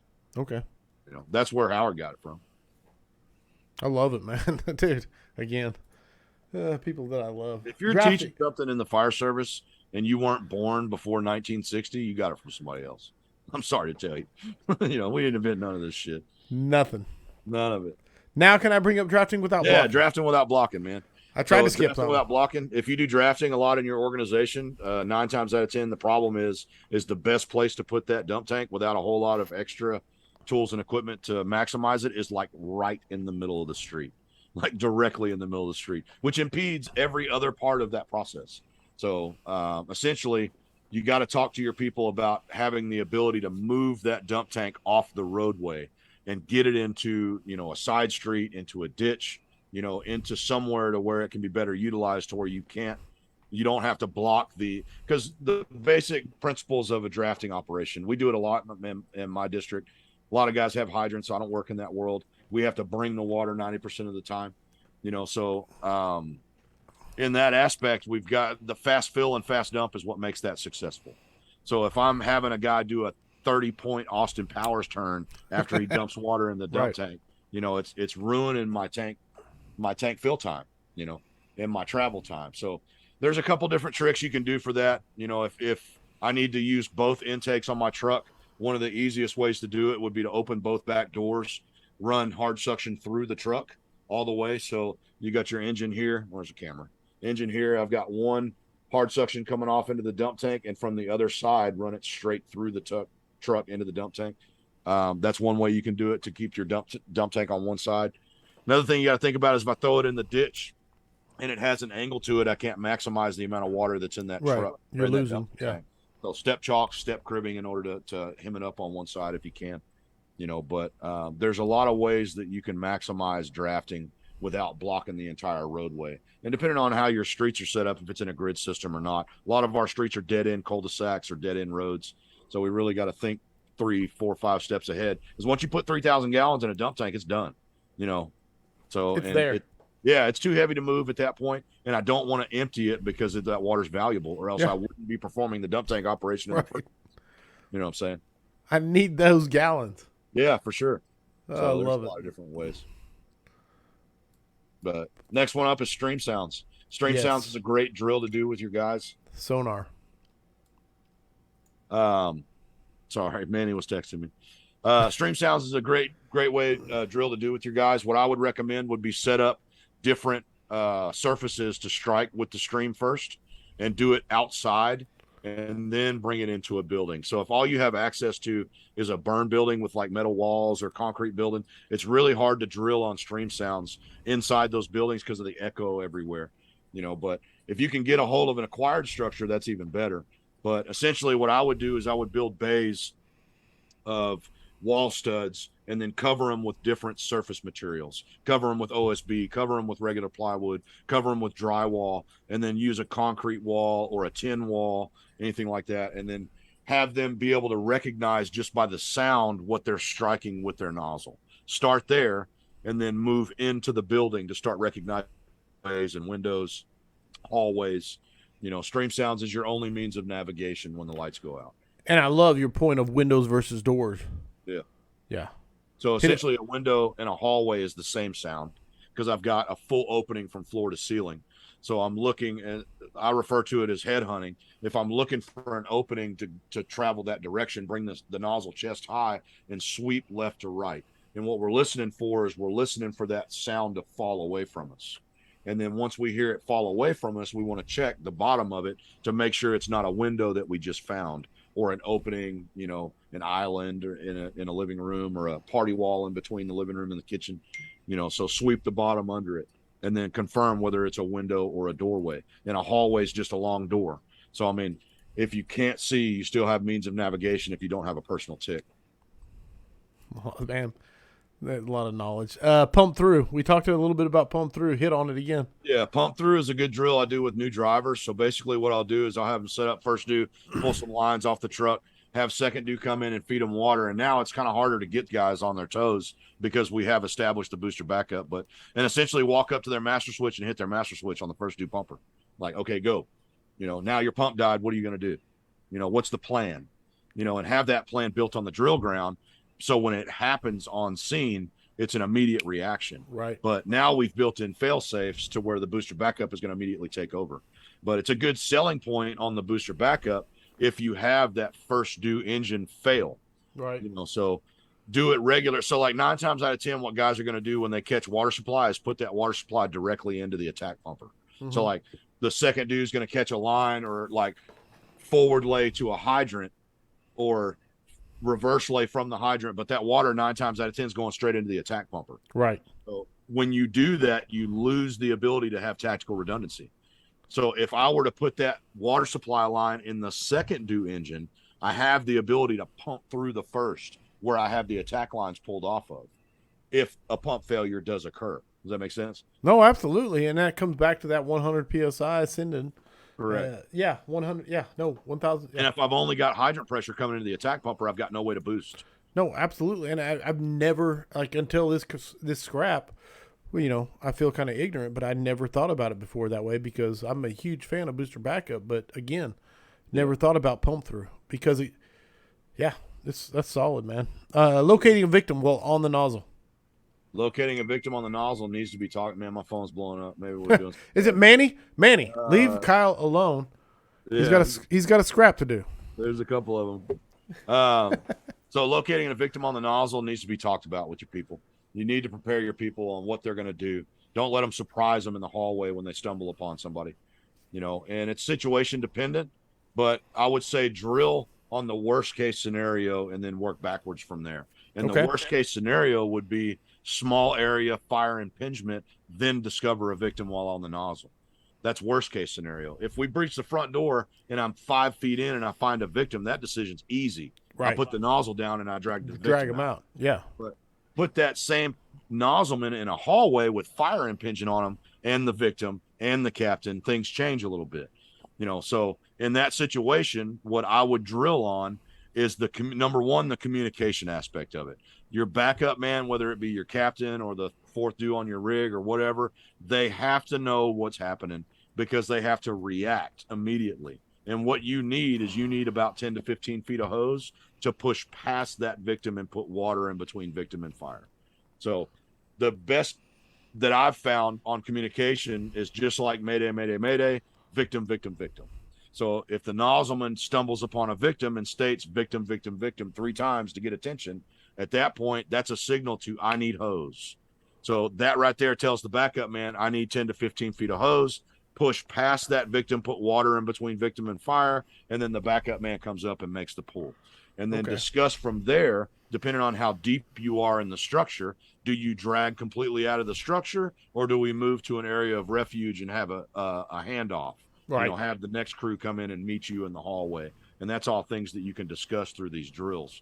But like I said, if I'm 5 feet in the hallway on the nozzle and I've got no fire impingement whatsoever, grab the victim and pull out, but worst case scenario would be small area, fire impingement on the whole crew and the victim. Right. Now I can't put the nozzle down. Yes. So.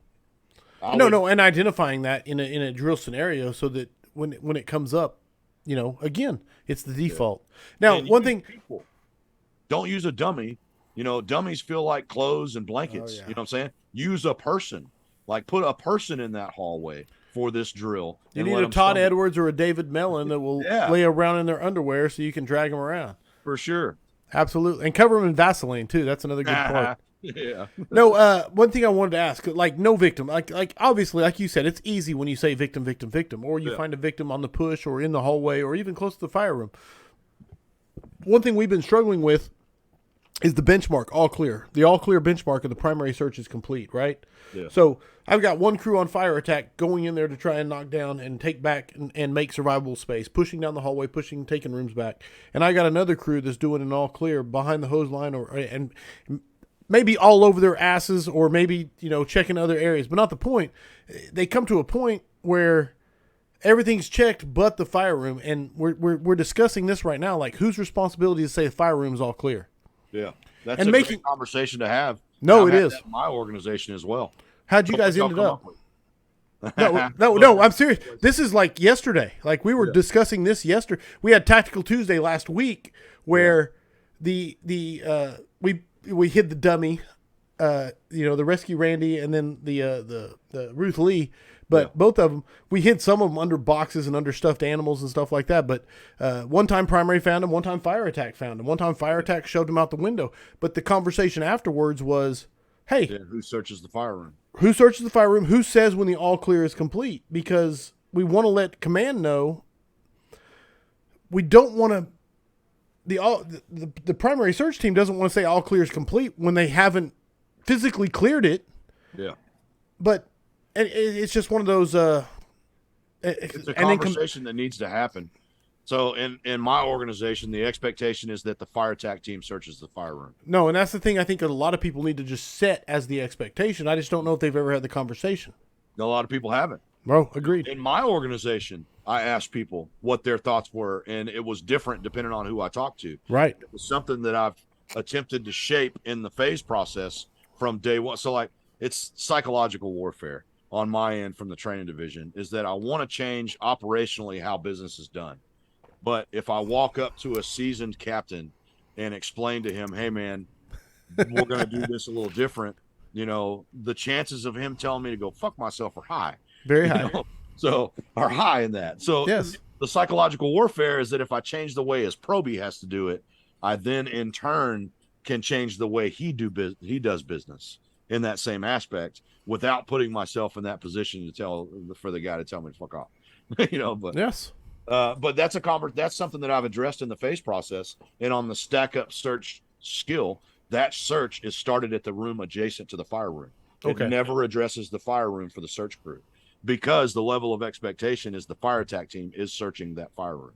But that has to be communicated. It can't just be the search crew with the understanding that somebody else is searching it, but another thing you got to think about is also terminology. So you said the words all clear. Is that something y'all use? That's our benchmark in our SOGs. Is all clear means primary search has been complete. For the primary search. Primary, yes. So you may think about, is the all clear done when the primary search is complete? You know what I'm saying? So like, when is the structure really clear is the question. So like after the secondary search is completed? So like No, 100%. The benchmark for primary search complete is all clear. That's ours. So we changed that in our organization. Right. We changed it to primaries clear. After the secondary search is then clear. Then it's all clear. Then the all clear is okay. done. That's all. No, and that's stuff that just has to be addressed as you come up on it. Yeah, for sure. No, I love it, man. No, that was one of the changes that Howard put in place for benchmarks. And I can send you our Fireground Tactical Guideline if you're interested. Oh, brother, always. We're actually in the process of rewriting our SOGs. Yeah. And so. But locating a victim on the nozzle is an important conversation to have with all members, no matter who they are and how much experience they have, because you could have 20 years on this job and never come across one, and having the conversation at the kitchen table is like, so what if this? And it goes back to what we talked about originally of if this, then this. So if you see this and you discover this is what needs to happen. And we all have to be on the same page. Yes. I think that's the key. And Todd Edwards said, I just lost it because it scrolled. Uh-oh. Todd Edwards, fire attack team clears hall and room. Search team notifies command when they have completed the primary by floor/division, and all clear is given after the secondary. Yeah. So is that more like what you guys were doing? Yeah, that's exactly what we do. I really do like that. Yeah. Because, essentially the all clear is a benchmark. Right. So like all these benchmarks that Howard put in our Fireground Tactical Guideline are not necessarily for us. Ultimately, it's also for the legality side of it as well. So one of the benchmarks is search not possible. So if we pull up to a building and there's fire blowing out of every window and door. No searchable space, yeah. Yeah, the benchmark that needs to be set on the radio per our protocol is search not possible. So that it's time stamped at this point we arrived and search was not possible. And it goes to the legality aspect of that as well. The light is being shined on the fire service now more than ever it has before, but that's just one of the benchmarks that's more so. And then plus, Howard likes to read the notes and know what we did, if he didn't make the fire. So right. Those benchmarks it paints him a picture of how the scene's going, and he knows when things aren't going well, when the benchmarks aren't getting hit and repeated. And what can be addressed. 100%. Yeah, and it leads to another action on the fire ground, so like we talked about on stack up, if I'm the stack up crew and I'm moving hose into the structure and I'm the second man back on the landing of the stairs, if I hear my radio go off and the fire attack team says water on the fire, boom, I'm moving. I'm dropping hose and I'm moving to the adjacent room to start my search. You know what I'm saying? No, 100%. No, 100%. It all ties back into it. Yeah. Because we are kind of focused. Yeah, no, I like this, man. I like this a lot. For myself, I'm sitting here learning as I try to host a podcast. Stairwell pushes. Stairwell pushes are important in a certain aspect of a situation, and that would be an offset room in a stairwell. And the way I teach stairwell pushes is the very first action on a stairwell. The first thing you got to do is recognize that you've got a problem on Division 2. And you may not be able to see that on the approach. If I can see fire blowing out of a window on Division 2 on my approach, the chances of having to push the stairwell are extremely low, because where's the fire going? It's going up and out of the structure. Where you're going to have a problem is a fire on 2 with no topside vent. So if I've got a fire on Division 2 with no topside vent, it can only go one direction. It's creeping down the stairwell. Yeah, it's coming at you through the low pressure space where I just made at the front door. Right. So fire on 2 with a window or a roof vent, that's no problem. 9 times out of 10, probably more than those odds, you're not pushing stairs. Fire on 2 with no topside vent, and if I notice I've got fire on the stairwell, like inside the stairwell, the first action should be to launch 10 seconds of water in the stairwell. So open the nozzle, count to 10, shut down, see what happens. If the fire goes out and stays out, most likely it was an arson fire. They poured some gas on the stairwell and it's gone. So you shut the nozzle down and the fire immediately rebounds. Boom, that makes your decision. So right there, I know I got to push the stairwell. So does that make sense? Oh, absolutely, man. I love it. Offset room seeking a low pressure space, which you just made. Dude, I just love anytime a person with more experience than me can give me a binary, I love it, man. I've got a good video in my Cruel Intentions class of a Chicago fire that they fought. And it was an open stairwell. It was a switchback stairwell with an open landing.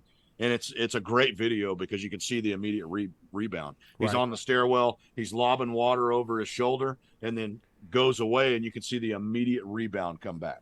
At that point, now, with our abilities and our encapsulation that we have now, we can make that room without opening the nozzle on the stairwell. We can do that.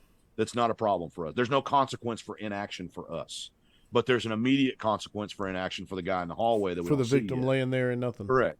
Right. So you have to have the conversation with your people is number one, and you have to get in the mind frame of, are we going to approach these buildings as if they're occupied? And if they are occupied until we say they're not, every action on the fire ground needs to be taken with that in mind. So my action as the nozzleman, when I open that nozzle, that decision should be led by the mind frame of this building is occupied until I say it's not. You know what I'm saying? So no. Like, there's a person on the floor in the hallway until I get up there and find nobody in the hallway. And at that point, we need to make decisions on the fire ground with that in mind. And if I was the guy in pajamas in the hallway, I'd want that somebody to open that line in the stairwell. Yes. You know what I'm saying? And then train that cool air. Yes. Yeah. from that inlet that they have created behind them that they're dragging that hose through, et cetera, et cetera. Local versus I'm making sure I didn't skip any. Local versus distant. Man. Yeah, go. Yeah, this has to be discussed with any nozzleman. They have to know the intentions of what they're doing. You know, Andy Starn says it best is water everywhere. You know, but you have to be intentional if you have a plan to have a desired outcome, a specific desired outcome with your water placement. You know, so local cooling versus distant cooling has to do with either a fuel problem or a pressure problem. So if I'm in a local area, meaning I want to kill fire in my immediate area, that's a local problem. And that is a fuel problem. I kill fuel at the 4 to 5 foot level, like we talked about in 75. So I want to also remove future fuel from being a problem. And a big part of that is smoke above me. So local cooling is done in 360 degrees, floor, ceiling, wall. Water goes everywhere in local cooling. And it's the last process that I do inside that room before moving to the next space, is to clear that room with local cooling before we move into the next space. So distant cooling is a pressure problem. I can't put water on the seat of the fire where I am right now. I just want to get water in the room, because what's causing that to move from one space to another is temperature and pressure driven, like we talked about already. Yes. So temperature and pressure driven, as soon as I can get water in that space, I drop temperature and pressure and start moving cool, clean air towards that location. Bringing it, dragging it through across everybody laying on the ground. Correct. And I don't need an opposite vent to do that. If I can get water in the room with no opposite vent, gas contraction begins to occur, temperature reduction begins to occur, and that cool, clean air will automatically begin to move that direction. And anyone in those adjacent areas gets cool, clean air. Provided you have an inlet.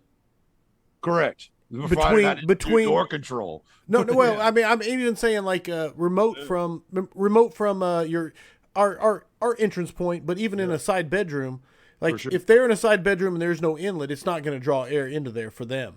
Yeah. So, but the chances of me overpressurizing that space are low. Right. Yeah. That's the thing that used to be the whole heat inversion and ruining it for everybody. But correct. Yeah. No, I love it. Yeah, but you got to have a conversation with your nozzleman and be able to get them intentional with that nozzle in certain situations. And it all stems back to the first of this thing. If this, then this. You know, you have to build a picture in their mind to where they can recognize if this, then this. And how much training scars do we deal with on the 1,700 times, you know?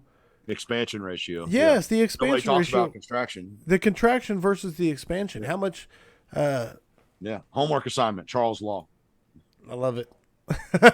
I All right. I know this is one of my favorite conversations I have with Kyle every time I meet him, and it's book or books that you think firefighters should be reading. You still have the record for the most books suggested, so we're just going to add to it. Well, I'm not breaking that record tonight. No. I hope not. No, I took the majority of my library to work, and that really is a big benefit because guys, every time they walk in my office, they see the library, and they're like, "Hey, man, can I read that book?" I'm like, "Absolutely, you can. Sign this paper." They sign the paper. I did a sign-out sheet. I actually made a memo for a sign-out sheet, and it's worked like gang. I actually did it with FDT and the fire training. They can sign out episodes or. Yeah. And they have to bring them back, so I don't want to Friday lose them. training minutes as well. So Love every Friday, I send an article from the Bro Drive to all the employees. That's awesome, man. Works out pretty well. They are working. Von Brown and man, I'm sorry. Yeah, I know Von's one of them, but the two people are working on updating the list for every book that's ever been suggested on the scrap. Yeah. And so I did it up to like episode 52, and they have done every episode, and it's really close to being released and updated. But we're just going to keep adding to it. So go ahead, Kyle. I'm sorry. Number one on the list for today. Some of these aren't fire related. This one is very fire related.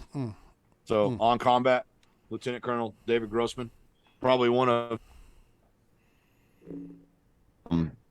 text, and not necessarily inoculation, but the reaction of the human body to stress. When you start talking about code red, code black, and yes, Rick George alluded to it on the last episode. Yes. So, when he talks about the when they were doing the handcuffs and the zip ties, and the ones that set them beforehand and they couldn't do it afterwards, that made so much sense to me. Motor skills. Yes, 100%, man. Love it. Love the book. Okay, I would recommend that book to anyone in any position of the fire service. So audio book as well is a great one. Lieutenant Grossman actually reads the audio book on the audio book, so I would recommend that as well.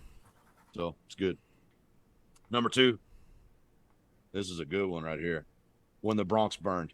So this is a novel. It's not a book. And here you go. I'm gonna butcher that dude's name. John J. Finucane. Yeah, I like what you said. I'll let you do it. Finucane. Sounds like a cracker. Bronx Burned. I really did this one. I read this one on an airplane to and from a conference one day. I just couldn't put it down, man. And it's Jake's going to JAWBs, man, in the Bronx. And I just couldn't put it down, man. So is it fiction or is it nonfiction? It's based on fires. So okay. It's a novel, but it's based on fires in the Bronx. And it's good. So I would recommend it to anyone. All right. When the Bronx Burned. That's one of the ones that you can get your wife to read right there if she's a fire buff as well. So all right. When the Bronx Burned. First in, last out, John Salka. Yeah. I really enjoyed this one as well. Forward by Dennis Smith. So I really enjoyed this one. I love Salka. I could listen to John Salka read the fucking phone book. Salka's book is awesome. The one he wrote with Lasky is good too, but I didn't have enough room on the table today. Did you see Dennis, the old video clip of him talking about technology? Dennis yeah, there was a clip running. It was on Instagram and TikTok and whatnot, but it basically was him saying, nothing will ever replace firefighters putting water on the fire. Yeah. Like no tech. It's a great little clip, but it's from like 1972.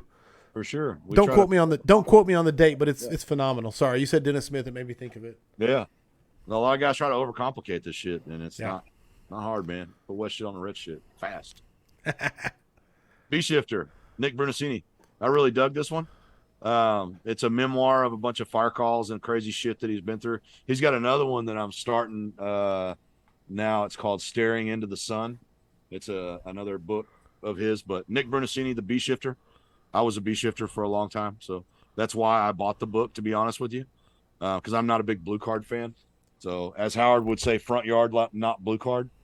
But I really enjoyed that book. So right on. It was stories from his career. Love it. Pretty good. This one was a surprising one for me. I really enjoyed this one. I didn't think I was going to. I thought it was kind of cheesy when I saw it, but Firehouse Pranks and Antics. So I don't know if you've read this book yet, but I met John Metz. Metz was actually on Metz. Yeah, they were actually on the scrap back in like number 49ish. Nice. So I met John at Firemanship. He's from Boise. Yes. I didn't know. I was on the fence when he was telling me about the book. Right. But no, Man, Gary Lane's got some in here. Tress Trail. Corp Randy. I mean, there's some serious stories in this book, man. I really enjoyed it. I No, went into it thinking that I was going to be disappointed, and I was not disappointed with this one. But this just shows it's Firehouse Pranks and Antics, compilation of firefighter interviews, and basically they're talking about wild shit that happened in the fire service. very But early Metz, on, Jeremy Olson. Metz reached out to me and said, "Hey, I'd like to send this to you," and I was like, "Yeah, whatever." Basically same as you. And then I read the book, and I'm like, "No, you guys got to come on and talk about where this came from." So, It's fucking 100%, awesome. it sold itself. So, Yeah, 100%. it's awesome, man. This one may be a repeat. It's The Combat Position by Chris Brennan. Yes. I don't know if you talked about it before, but no, it's yeah. I may have. It may be a repeat. There may be a repeat, but here's a little behind the sausage. Always write in your books. This book was stolen from Kyle Romagus' library. Yes. That's something I got from Andy Starnes. So Really? every book I've ever seen from Andy Starnes, it says this book was stolen from Andy Starnes' library. I love that. Yeah. I'm gonna start. Combat Position's a great book. I am gonna start doing it. Yeah, I put it in all my books now. So shout out to Andy Starnes. He taught me that. I left that book, The Combat Position, on 4 different airplanes. That's the 5th book that I've bought of that one. As I was reading it, I would leave it in the little sleeve on the fucking seat in front of me. Bro, Gone. It was so bad that I almost didn't buy it for a 5th time, but I wanted to read the end of it. Nicholas Papa, I actually lost his copy of the book in Carolinas, and he sent me one with it was like, dear Corley, thank you for and I'm like, it meant something to me. So I had to buy another one, and then I had to get it signed by him, and because to replace the one I left in an Uber. Well, now you got to learn from your mistake. Now you should buy 2. Have him sign one, put it in the safe. Ooh, yeah, that's a good call. Oh, that's a lot. That's a lot smarter than what I do with them. Yeah, I have the ability to learn. Go ahead. Then it costs you money for him to send you a free one anyway. So then you're like paying it forward. You know what I'm saying? I like it. All right, last one, and this may be disappointing to a lot of people. I was on the fence for this one, but if you're going to read a manual and you're forced to read a manual, this is the manual that you should read. Fire Engineering's Firefighter 1 and 2. So if you got to read a manual, this is not accepted in Texas as an official manual. It's only IFSTA and Jones and Bartlett. But if in your area, your state, they allow you to use this book as your manual, this is the only manual that I would recommend. Okay. Out of all of them. And I'll give you some ideas of why. So I'm from Oklahoma, so what you're talking about right now, like Well, no offense to the guy from Oklahoma. IFSTA. Yeah. So contributing authors for this book, Nick Brunacini, Jay Camella. Camella and Shoup wrote the fire attack chapter of this. Okay. Dennis Laguerre wrote the water supply chapter. Shampoo wrote the ladders chapter in here. Brunacini wrote the command chapter. There's a traditions chapter in here written by Rick Lasky. Jerry Knapp. Gagliano wrote a chapter in here. That's a little bit of pedigree. Yeah, for sure. Dan Sheridan, Shoup, Frank Ricci. If Mittendorf on the truck chapter, Dennis Laguerre with no beard, by the way, that's a scrappy right there. Dennis Laguerre with no beard. That kind of freaks me out. That kind of freaks me out a little bit. Oh man! So if you have to read a manual, and that might be disappointing to some people, and I'm sorry if I just lost some cool points with people, but if I had to read a manual, you are a training chief, so you may have to suggest a manual every once in a while. Yeah. Well, the problem is, and this is a whole nother scrap, but we're handcuffed with the manual for accreditation. So if I have to use a manual and my state has adopted that manual for me to use, I'm going to use that one. So is accreditation the problem? I would say that the means of obtaining accreditation is the problem. Is it so the tying it's not the accreditation? Is the money tied to the accreditation? Well, yeah, it's a racket, dude. So I couldn't use this manual if I wanted to in Texas because the only approved manuals by the Texas Commission on Fire Protection are IFSTA and Jones and Bartlett. Right. So now they've cornered me into forcing me to use one of these 2 manuals, and they both suck. Which are shit. Yeah, well, they're both garbage. Right. So now we're forcing guys to be put into a situation to where every class they teach, they have to say, this is what you have to learn for the test but if we have time, I'm going to teach you how we do it in the street. It's Right. like, here's a fucking brain buster. Why don't you have the guys from the street write the manual? I was like, head explodes. Right. And me not being a fire engineering fan, I really like that manual. If I had to choose one, it would be that. I hope you catch my sarcasm here when I say this. IFSTA or Jones and Bartlett, if you would like to sponsor an episode of the Scrap, let me know. They won't sponsor Scrap 4 with Romagus, I guarantee you. That shit ain't happening. 100%, brother. Now, I love the books, man. You know why I Sorry love that was books. so long, man. It's fucking that's crazy. Brother, you tell me when you're done, because No, I'm good, I man. really, before we get to the 5 questions, dude, there are still more people than most scraps that I have at this. But you know my scrap more than anybody. Tell me a number, so that probably means 154, 156. Okay. It only dropped below 200 when we started talking books too, because once we start getting How there, everybody's like, unfortunate is that? I got to go to bed. It's time. They're talking books. I got to go to bed. Yeah. But 100%, I want to talk to you about this because we talked about it going live, doing interviews right now, hiring people for the fire service. Yep. For the last 2 days at my department, we've been hiring people. Mm-hmm. And I mentioned to you that really there's only one question I give a crap about. That's not fair to say. It's not the only question I rated on. We do 5 questions. But question number 4 is there is a fire and there's a high probability you will be injured, but you have a high probability to make a difference saving a life. Yeah. Like you are going to make a difference and save a fire victim. What are you going to do? How would you handle that situation? And we mainly ask that question just to get people to say, we're trying to identify people who are like, well, I'm not going in there unless it's safe. Yeah. It actually became a joke of a mantra where they said, I need to do a keynote speech called "Save them while they're safe." Right? Because then you don't need bunker gear, you don't need air. Yeah. You know what I'm saying? So we don't need all these things. But so do you preface that question with instructions on telling them to give you their honest answer? Because like, imagine yourself, and you were there, you did it. No, 100%. As a probie, and that's where the problem lies with most people is they're going into it, unless somebody pulls them aside and says, hey man, tell the fucking truth. And if they don't hire you because you told the truth, then you don't want to fucking work there anyway.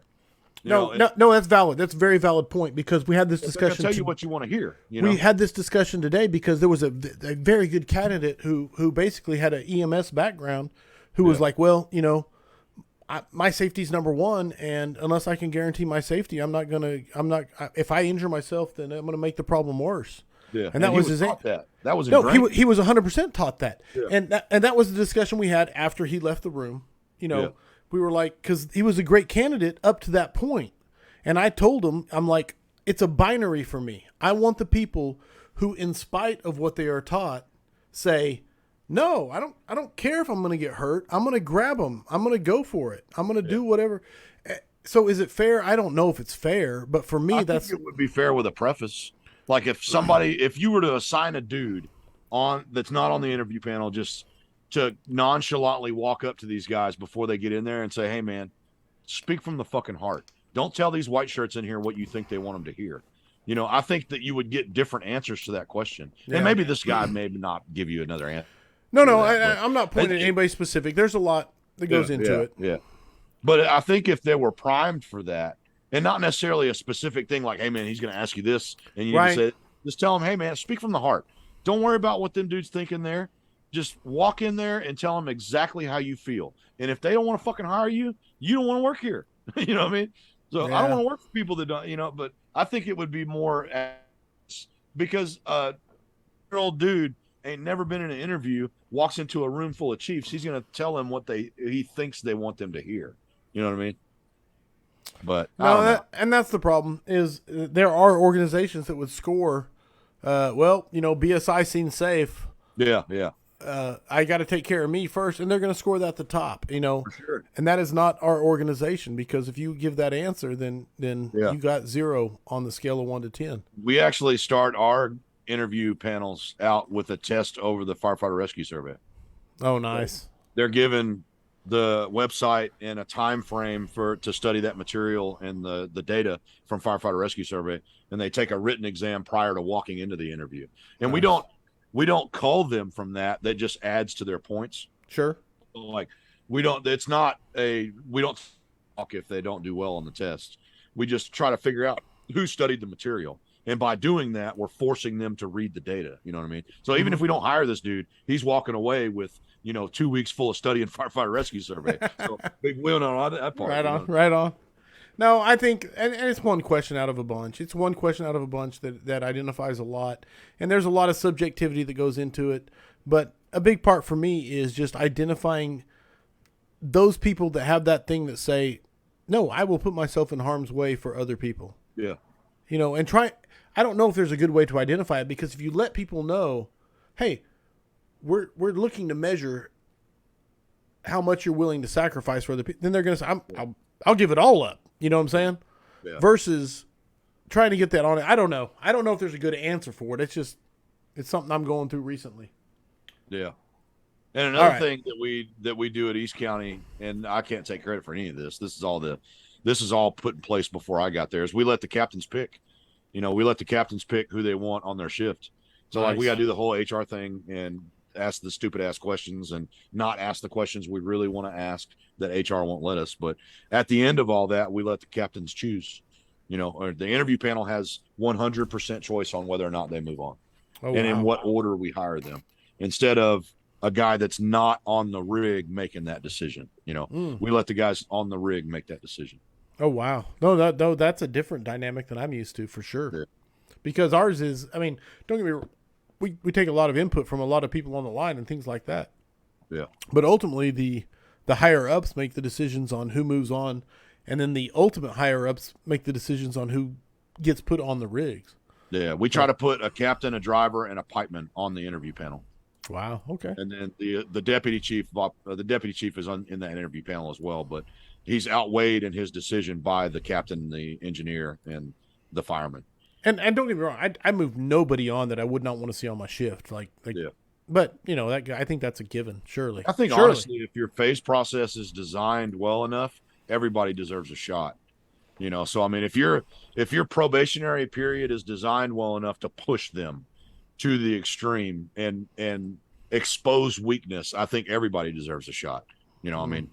So if you're not confident with your phase program being able to weed people out that you're not going to fit your organization, you should restructure your phase program. So they should be put forth should be put in situations that make them drastically uncomfortable throughout their phase process. And if you don't do that, then maybe you should restructure your phase process. I'm not sure I could ever get admin to bite off on that because the cost involved in getting them onboarded, but I really like that. Yeah. Are you ready, my brother, for the next 5 questions for firefighters? Send it. You've been here 3 times, so I don't have to explain to you how it works. It's the new 5 questions. This is the next 5 questions for firefighters. Bottom line is, I give max points out because my guests deserve max points almost every time. So what I try to do is kick it to my audience and say, let me know if the question is worthy or the answer is worthy. That's what I should try and say. The challenge is going to be answering these questions with a different answer. I don't think you haven't had these 5. Okay. So 72 was your last visit. I know what they are because I produced this. A few times? Yeah. All right. What single characteristic makes the difference? You should get max points just from your exposure. What single I'm the scrappiest of all scrappers. That's true. I said that. What single characteristic makes the difference between a run-of-the-mill firefighter and the top-tier, go-to, badass firefighter? I'm going to go with determination, man. So, like I said, everybody deserves a shot, and we all fall, The reason that I expanded my knowledge base and mentorship, and not me mentoring others mentoring me, is because I wasn't good at this job. I wasn't as good at this job as I wanted to be. And it took me finding that out and having some hard talks with myself and looking myself in the mirror and saying, I want to be better. I want to be better at this job. And not only that, I was a company officer when I wasn't good at this job, So, I've been a company officer almost my entire career. I was forced into that position. Like we were talking about earlier, we were all forced in that position, and having the determination to know where your weaknesses are and fill those gaps, I think is a huge trait in someone. So determination would be mine. Dude, I love it. And there's so much that goes into that answer that I'm going to love. And I know that I say I love every answer, and I say I love it way too much, and I say 100%. I'm getting you a shirt that says max points. Dude, 100%. And you get max points without a doubt. And I think you know that even before you answered. But Ethan Lassiter said a good mustache. Say it, Kyle. I bet you won't. But but no. We got a probie right now with a fantastic mustache. Like blows mine out of the water. It's like impressive. Some of those dudes, it's like they came out of the womb with a good mustache. Like this dude is one of those dudes. Like that dude was born with a beautiful mustache. But, and I'm going to say this, determination. Yeah. And the reason I say max points, and it's not because I just give them out. I really mean this. The humility to say, I don't know everything and I needed to learn more, especially when you're a company officer, especially when you're a young company officer. Holy shit, that takes a ton of balls to be able to say, I don't know it. I got to go learn it. Yeah. And that is a great example to set, and everybody should learn from it. 100%. Number 2, if you could go back in time and give yourself one piece of advice as a rookie, what would it be? Have more conversations at the kitchen table. It's like with the older dudes, the older heads. I wish that so we had like we had an opportunity to go ride in Houston with a lot of guys and young in my career, and a lot of guys jumped on it. But I didn't.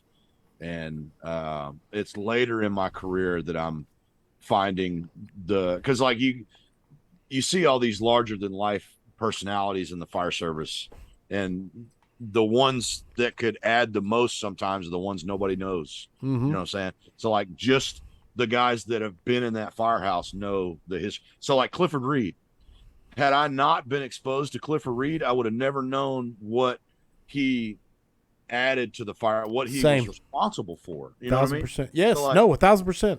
And without Howard, nobody would know who Clifford Reed was if you didn't have Houston Fire Department on your shirt. You know what I'm saying? So like, I wish I would have taken more time to have discussions with old heads, even if we don't see eye to eye on some things, you know, but at least I would be able to have the benefit of having those memories. You know what I'm saying? No, dude. Yeah. And would you say, and I'm digging, but inside your own department and outside your own department? Yeah. Well, I mean, we don't have a really extensive history at my personal department. So we were established in the 60s. Okay. You know, but same. I mean, honestly, same.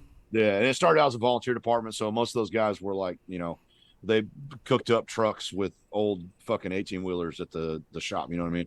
Sure. But we don't have an extensive history of fire dogs in my department. You know what I mean?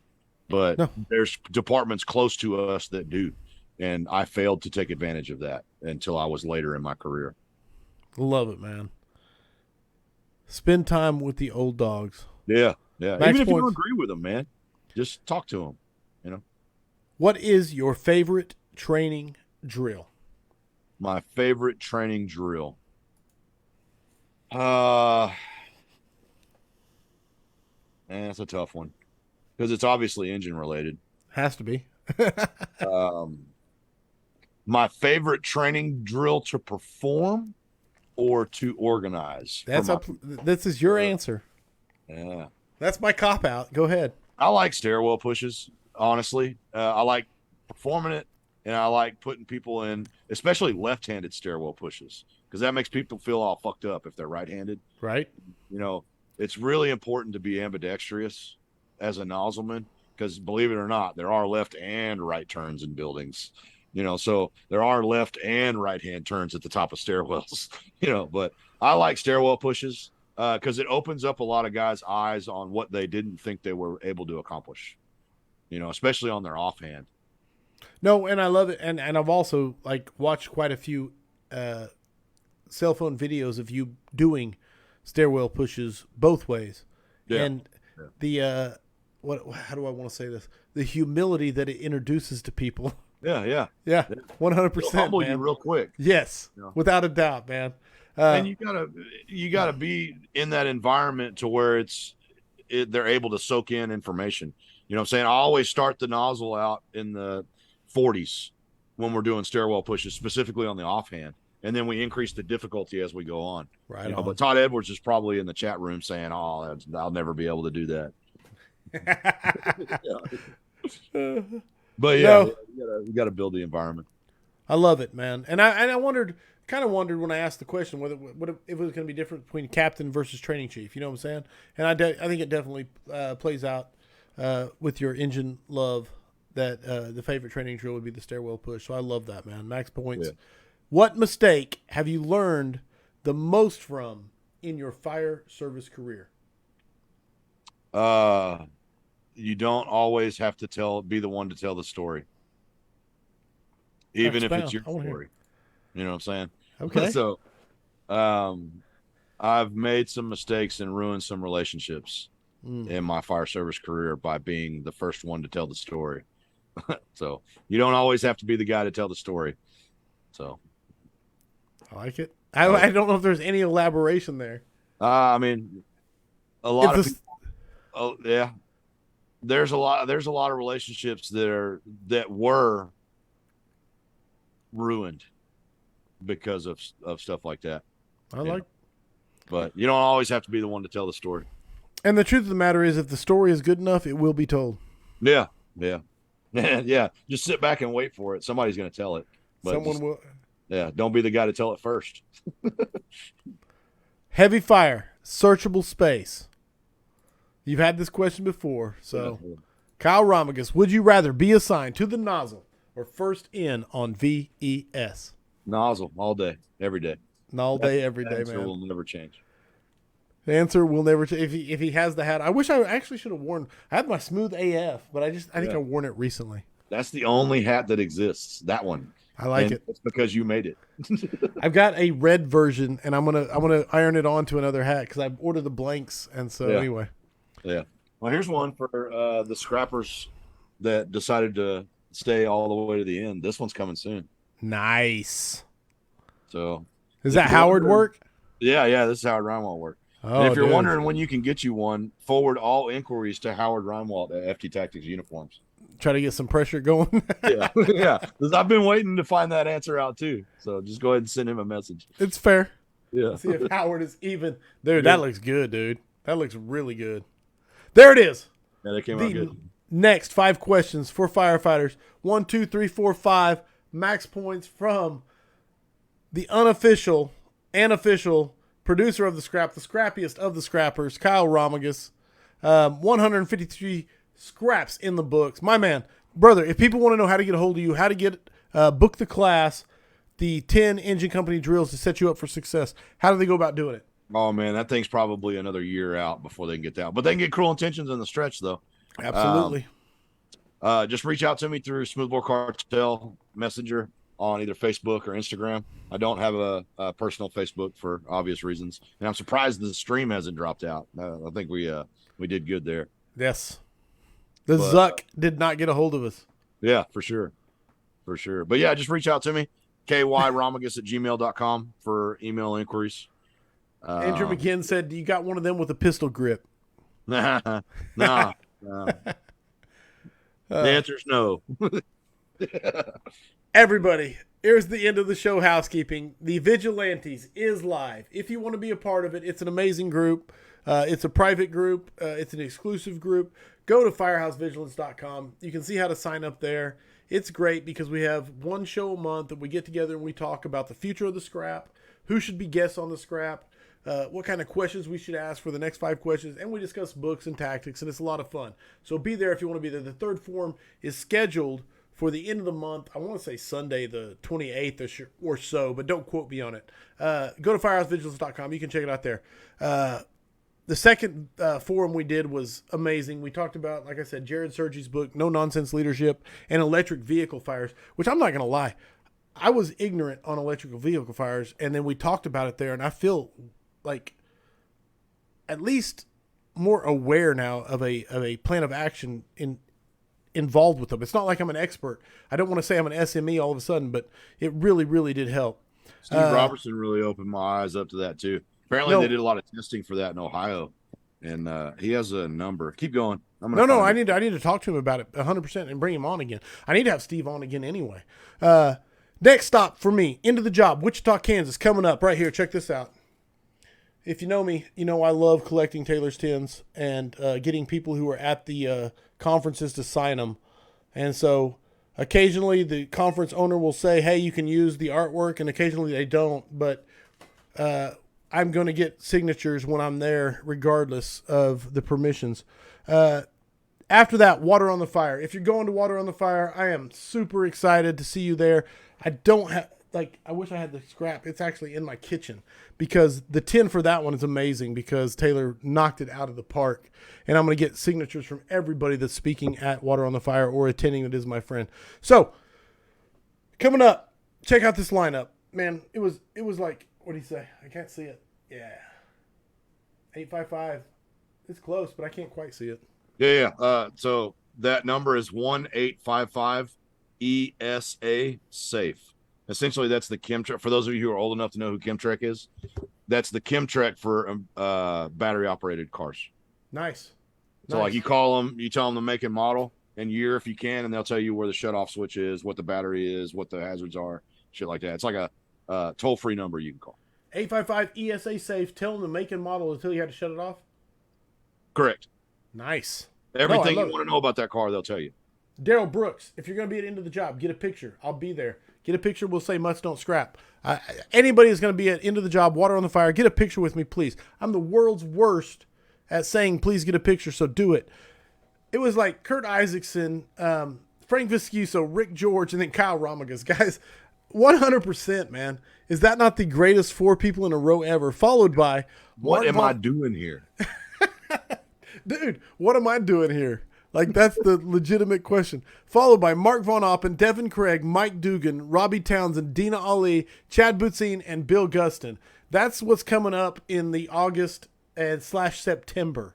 So, that's the scrap. Not to mention, there's names like Jay Bonifield and then like Runyon and Neiman. Captain Nemo's coming on.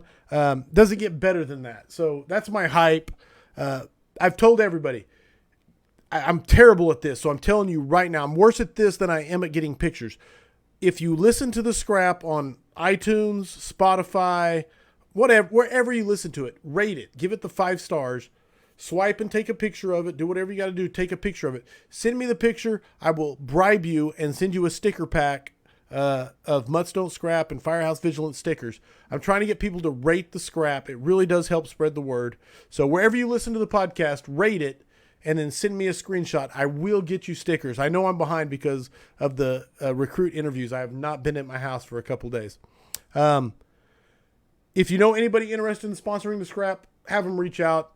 Facebook, whatever. Firehouse Vigilance, gmail.com. Keyhose, Elkhart Brass, Affordable Drill Towers, and FastWrench.net. 100% the sponsors for today's scrap. My brother, Kyle Romagus, thank you for spending your evening with me, sir.